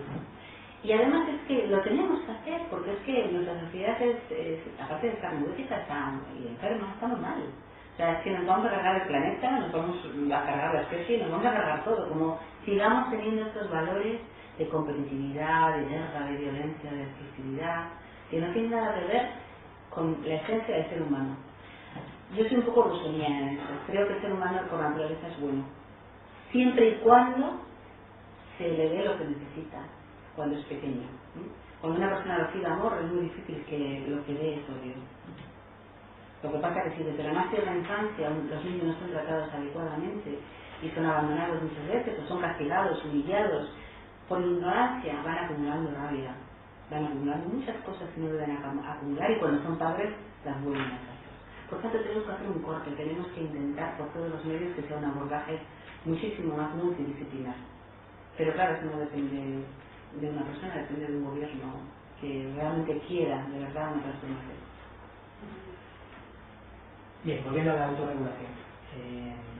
Quisiera que me relacionaras 3 conceptos, te lo comento un poco. Los 3 conceptos son autorregulación, libertad y libertinaje. En el siguiente sentido, te pongo un caso, ¿no? Pues el caso de 2 niños, uno pues con un carácter más agresivo y otro niño con un carácter menos agresivo. ¿Hasta qué punto se tiene que permitir, se tiene que respetar esa agresividad del niño más agresivo para con el otro, y ese otro tiene que sufrir la agresividad o el carácter del primero, ¿no? Hasta qué punto ahí no se tiene que interferir, ¿sí? Es su forma de ser. hay que permitir que se explaye, que se desarrolle, pero es que el otro está sufriendo y se queja, oye, ¿qué pasa aquí? ¿Cómo se gestiona? Ahí hay varios conceptos muy claros. Y entonces es bastante probable que si no los aclaramos, dé lugar a confusión. Vamos a ver. No intervenir no quiere decir que no tengamos que intervenir en muchísimas situaciones, por supuestísimo. Somos los padres, somos los adultos. Pero no tan a menudo como se interviene. Por ejemplo, hay niños pequeños que, ¿sabéis? Pasan la calle como kamikaze. No quieren la mano de la madre. Y pasan a riesgo de su propia vida, ¿no? Y hay otros niños pequeños que dan la mano. Se puede pensar, los que dan la mano es que habrán recibido buena caña para que aprendan que tienen que dar la mano, mientras que los otros tienen su impulso, porque como son unos inconscientes, pues lo hacen de esa manera, ¿o no? Un ejemplo, otro ejemplo.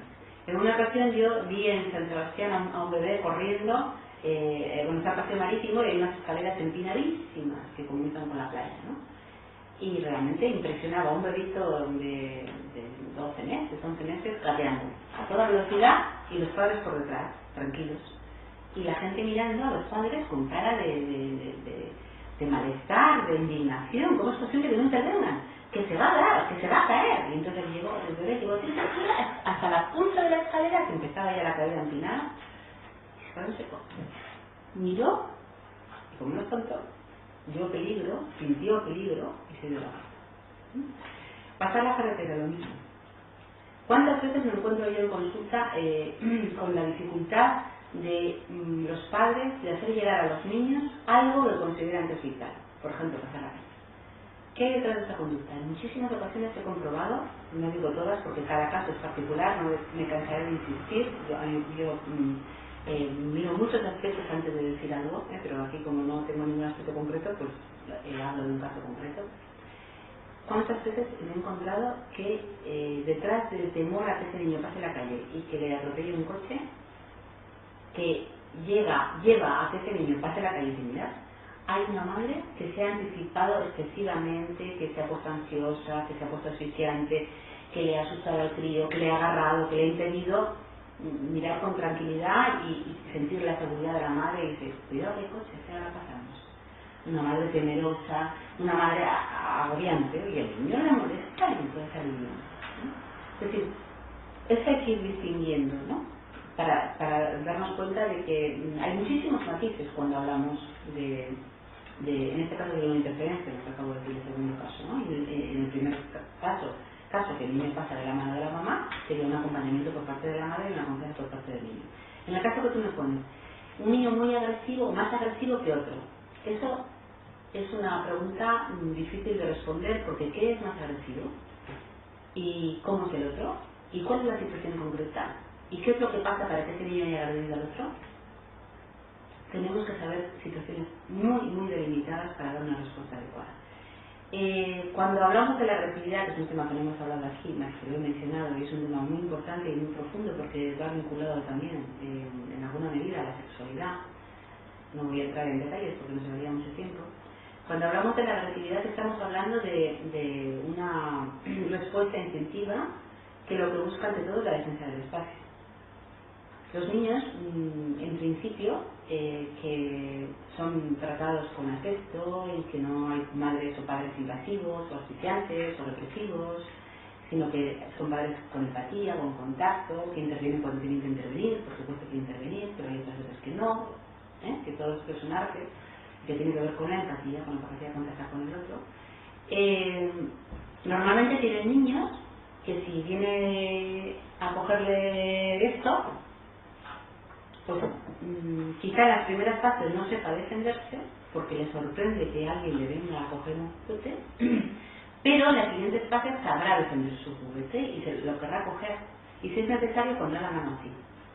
Eso no será agresivo, es saber defender el espacio propio, o si viene alguien con muy malos modales, el niño sabrá empujar porque está nuevamente defendiendo el espacio.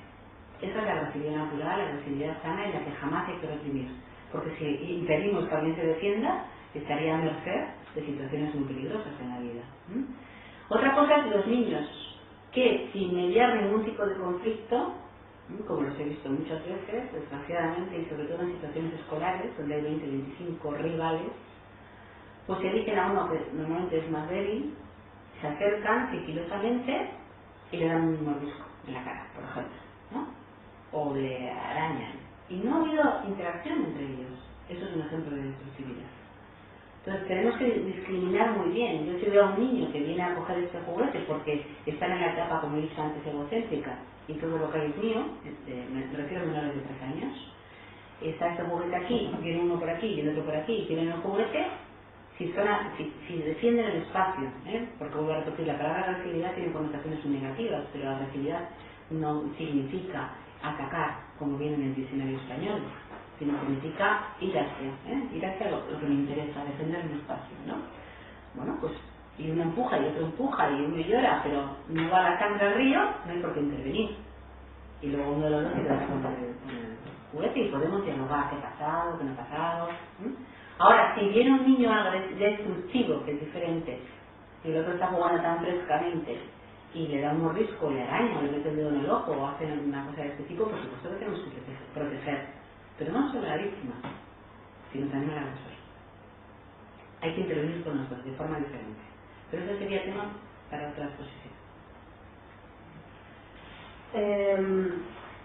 Has hablado también de la autoestima. Hay muchos niños que por diferentes motivos tienen una merma de autoestima, ya sea por el tipo de crianza llevada a cabo, por vivencias escolares, por lo que sea. Y en principio no hay recetas, ¿no? Fórmulas mágicas no hay. Pero una forma de ayudar a los niños podría ser, por ejemplo, cada día que los padres diariamente les recuerden lo importante que es para ellos poder compartir el tiempo con ellos, que le digan lo muchísimo que lo quieren, lo feliz que les hace siempre que él está ahí, que se sienten orgullosos de él. No les basta que sea un ser humano brillante a todos los niveles sociales, sino él es tu hijo y tú estás orgulloso de él sencillamente porque para ti es fantástico, ¿no? Eso ayuda. Un niño, por ejemplo, que en el colegio sufre, que su autoestima se ha mermado mucho, que cada día, al menos en su ámbito familiar, tenga a esas dos personas que son su padre y su madre, diciéndole lo importante que es para ellos, lo feliz que a ellos les hace su simple existencia, le va a ayudar de forma efectiva a él a subir su autoestima o a verse de otra manera. Bueno, has juntado dos cosas. Uno, si las expresiones verbales ayudan a subir la autoestima, y la otra, si las expresiones verbales pueden contrarrestar un efecto negativo vivido en la escuela, dependiendo de la edad. Con los padres vamos perdiendo, digamos, autoridad en la sana expresión de esta palabra a medida que van pasando los años, ¿no? Entonces, cuando un niño tiene 2 añitos, 3 añitos, 4 añitos, 5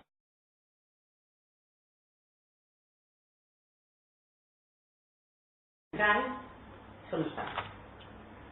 Y no hay nada que supere a la opinión de los padres.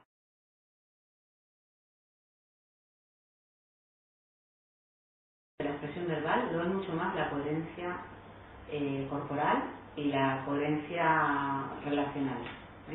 Porque uno puede decir te quiero mucho y durante el día se está montando un montón de broncas o actitudes negativas o de humillaciones o de castigos, y lo veo muy a menudo.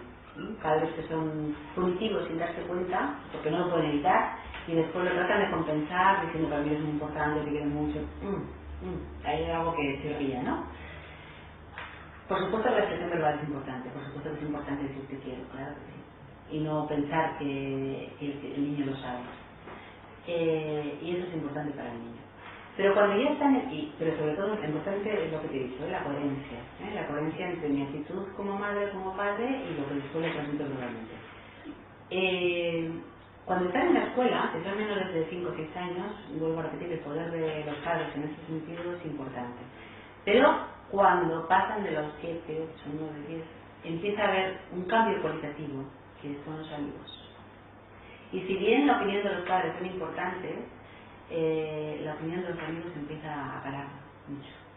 Y a medida que van creciendo, ya en la adolescencia, la opinión de los padres casi no importa.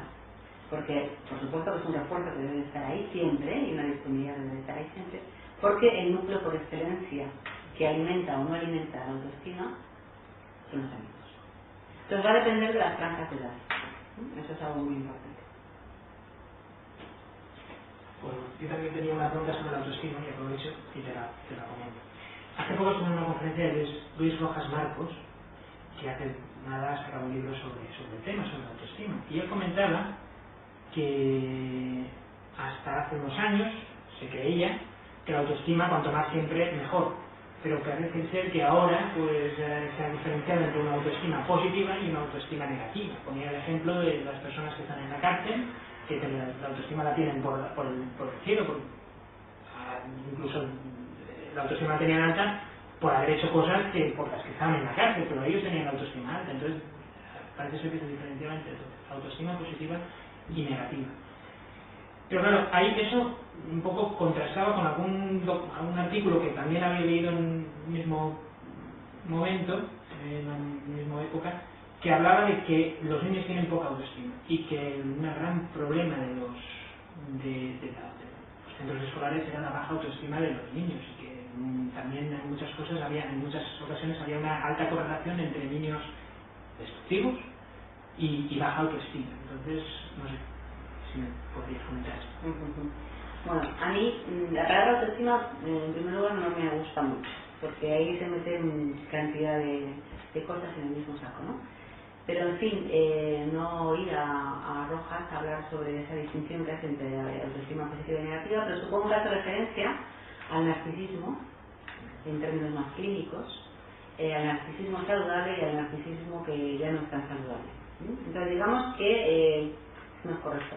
En el proceso de desarrollo, que estoy en más clínica, psicoafectivo, partimos de un narcisismo primario, que es el que hace referencia a la necesidad de supervivencia y por tanto a la tendencia a cuidarnos solamente por supervivencia, ¿vale?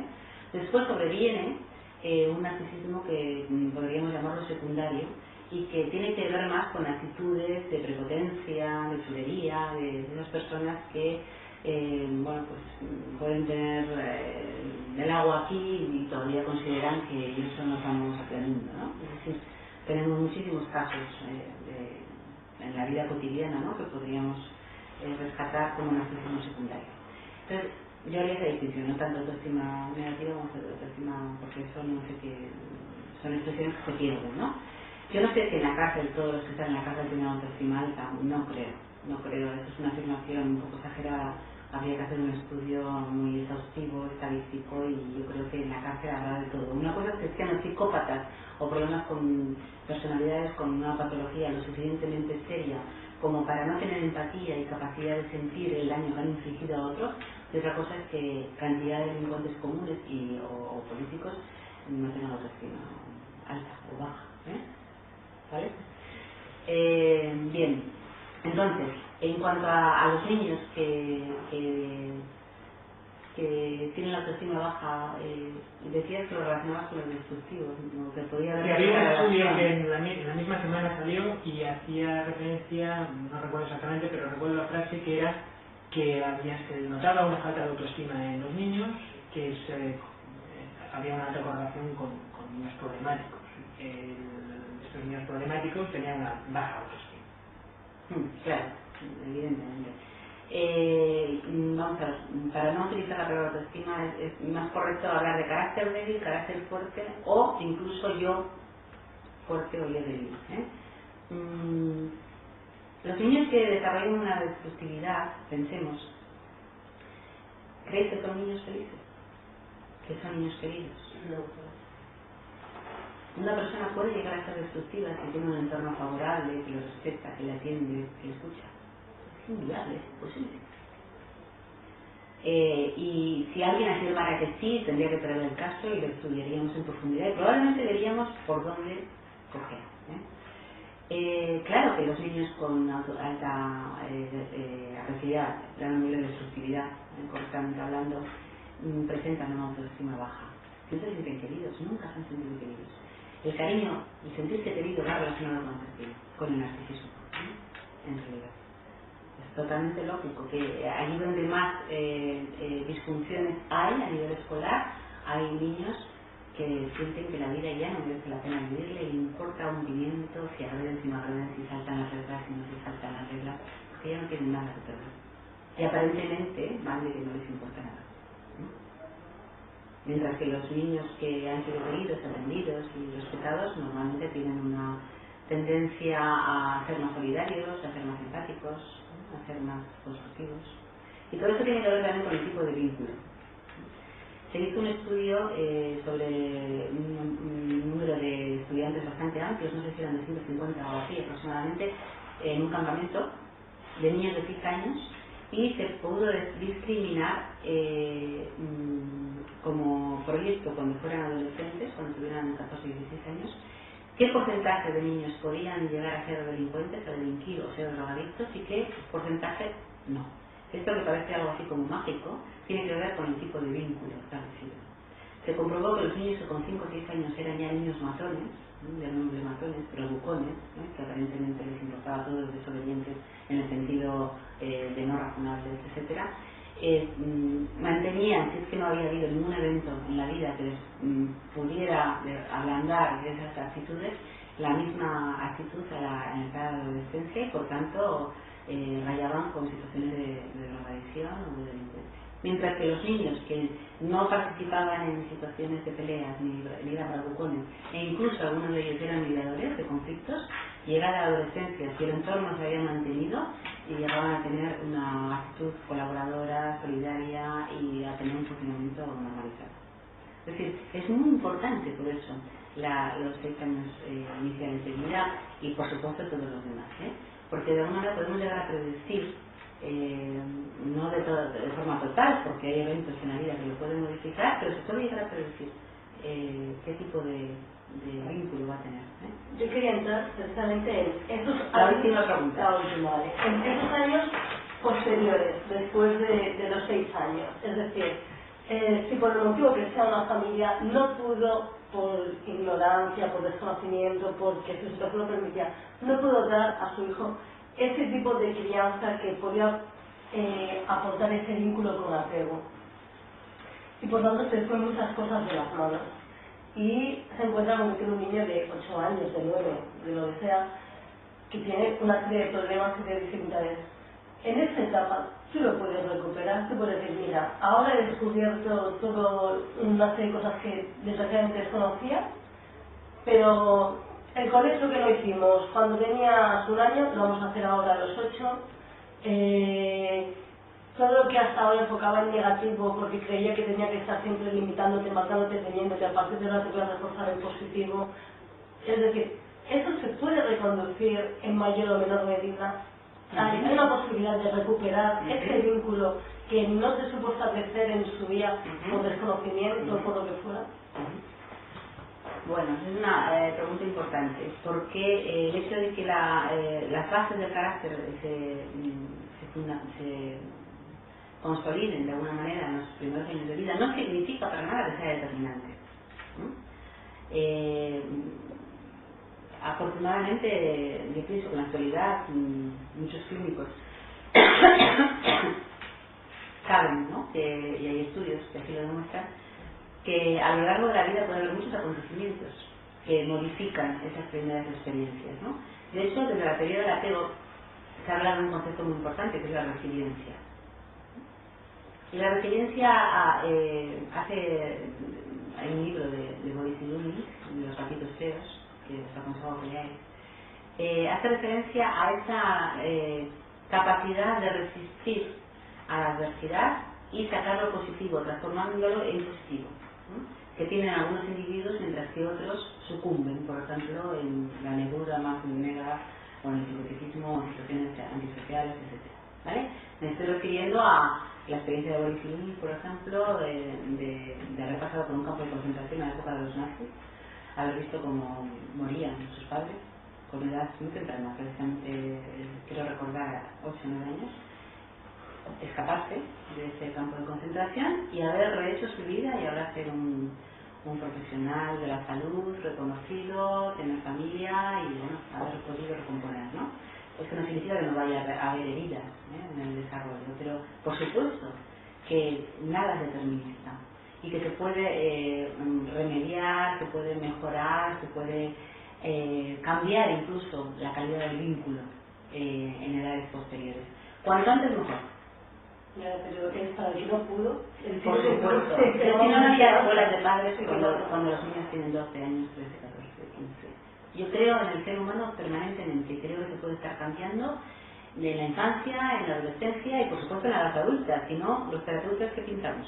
Lo que pasa es que sí que es cierto que cuanto antes empiece, mucho mejor, porque digamos que es un tiempo ganado, ¿no? Y que no hay que volver a reconstituir. En cuanto a hacer el colegio con 8 o 9 años, si el niño quiere, sí, pero hay muchos niños que igual ya no quieren colegio con 8 o 9 años, ¿no? Porque ya no tienen la edad. Mientras que hay otros que les gusta, que mamá no tanto el colegio, yo no creo que sea apropiado hacer el colegio con esa edad, pero sí meterse en la cama si es que quieren para contarles un cuento y esperar a que se duerman y por qué no. Y abrazarles, estar con ellos hasta que se duerman y luego solamente estar en su cama, por supuesto que sí. Hay cantidad de cosas que se pueden hacer para mejorar el vínculo. En las escuelas de padres he comprobado a veces vínculos inseguros porque hacemos un trabajo que de alguna manera nos permite situarnos un poco o aproximarnos un poquito a qué tipo de vínculo puede haber entre padres e hijos y por ejemplo madres que han pensado muy orgullosas hasta que entraron en una escuela de padres que sus hijos eran autónomos e independientes, que no les daban ninguna guerra, que se acostaban solitos desde chiquitines, que no lloraban, que no les demandaban nada, que iban solos a la escuela, con una cantidad de cosas increíbles que eran envidia de otras mamás, hasta que se van dando cuenta de que ese vínculo precisamente no responde al vínculo seguro en concreto, ¿no? Y ir dando una serie de, primero la comprensión con el dolor que eso comporta, ¿no? Y después ir dando una serie de pasos destinados a que ese vínculo cambie y haya más proximidad y siempre se puede cambiar. Esa esperanza no la debemos de perder jamás. La última. La última. Vale, y bueno. ¿Por qué en esta temática de la crianza y la educación, por qué la sabiduría popular falla tanto? Así como en otros campos el refranero se aplica, yo soy profesor de las finanzas y bueno, hay varios refranes que se aplican en todos los casos, ¿no? ¿Por qué en este caso falla tanto la sabiduría popular? ¿Qué ha ocurrido en esto? Que para que no funcione todo lo que nuestras abuelas nos vayan diciendo, no va bien. Bueno, vaya pregunta. En principio, lo que falla por encima de todo es el sentido común. Si a mí hay una cosa que me gusta de mi abordaje en prevención, cuando veo una familia o estoy en una escuela de padres, es que a través del abordaje que yo uso para llegar a esos padres, terminan diciéndome, pero si es de sentido común lo que dices tú. Es decir, con el sentido común, el discurso de la prevención es de muchísimo sentido común. Es que es muy difícil que haya padres que se resistan. Otro día me encontré yo paseando por la playa con una mamá que iba en el cochecito y el niño lloraba como un loco y yo no puedo soportar que no se atienda el llanto. Me parece que es uno de los sufrimientos más absurdos, ¿no? que podemos infligir a un ser tan vulnerable como es un bebito, ¿no? Y me acerqué y le dije, chica, ¿por qué no lo coges? Bueno, y le dije, soy profesional de la salud y tal, y bueno, hay padres que reaccionan de todo tipo, ¿no? Hay unos que dicen, sí, pues no sé, si me han dicho es que se van a acostumbrar, es que no sé qué, bueno, te dan sus razones, pero quieren saber, ¿no? Porque pues es una oportunidad que se te hace con un profesional gratis, ¿no? En la calle. Pero sin embargo hay otros padres, por ejemplo, el día reaccionó fatal. Bueno, este es mi hijo y yo hago con él lo que me dé la gana. O sea que por favor, déjame en paz. Le dije, perdona, no es tu propiedad privada. Es un niño, es un ser humano y si tú no tienes la suficiente sensibilidad como para atenderle, yo como profesional tengo la obligación de decírtelo. Tú como madre podrás hacer lo que quieras, pero yo desde luego no voy a colaborar estando totalmente inhibida en mi expresión ante una situación que considero injusta porque tu hijo no puede hablar por sí mismo. Y entonces, bueno, pues ya se quedó un poquito más así, más callada, más humilde y pudimos entablar un pequeño diálogo y al final me reconoció que lo que le decía era de sentido común, pero que el entorno le presionaba tanto, que cómo le vas a coger, que te van a acostumbrar, que no sé qué, que te ha tenido, ¿verdad? Pues que al final, por no eso de aquello, y como era todo el mundo que opinaba así, pues tendrían razón, ¿no? pero al final objeto. Entonces, ¿qué pasa? Que el sentido común lo tenemos, porque el sentido común es el común, el sentido, ya sabéis, menos utilizado, ¿no? Desgraciadamente, el menos común de todos los sentidos. Pero está. Entonces, digamos que tenemos una gran coraza que se ha ido construyendo a lo largo de los años y que constituye una defensa para que los impactos que vienen desde el exterior no nos hagan daño. Pero esta misma coraza, que es una coraza neuromuscular generalmente, ¿no? Que nos hace estar contraídos, defensivos y dispuestos a atacar siempre que alguien nos diga algo de forma reactiva, nos impide contactar con lo más profundo también de nuestro corazón, ¿no? De nuestro sentido común. Cuando tú poco a poco vas entrando en esa coraza de la manera que sea, cada uno si es terapéuticamente mejor o si es un abordaje preventivo también, digamos que se resquebraja un poquito y emerge ese sentido que está tan ahogado al fondo, pero que está porque es sentido común. Porque a lo largo de miles y miles de años, si no se cogía, por poner este ejemplo, ¿no? A los niños temblorosos que morían por eso, porque eran depredadores, ¿no? Lo que pasa es que las platillitas, pues eso, nos distancian de ellos y la modernidad nos lleva con procesos intelectuales a razonar desde nuestro interés, desde nuestra perspectiva de adultos. Y nos olvidamos de ellos. Pero cuando alguien pone voz a las necesidades infantiles, aparece el sentido común. Entonces nos falta eso. Nos falta formación, vuelvo a insistir, que alguien, o que muchos alguien, pongan voz a lo que los bebés y los niños necesitan. Y entonces aparece ese punto de conexión que aparentemente está roto, ¿no? Entre el adulto y el niño. Y entonces aparece la empatía. Y entonces aparece que el padre o la madre da ese cambio de tuerca que parece tan imposible de otra manera. Vale, gracias. Gracias, José.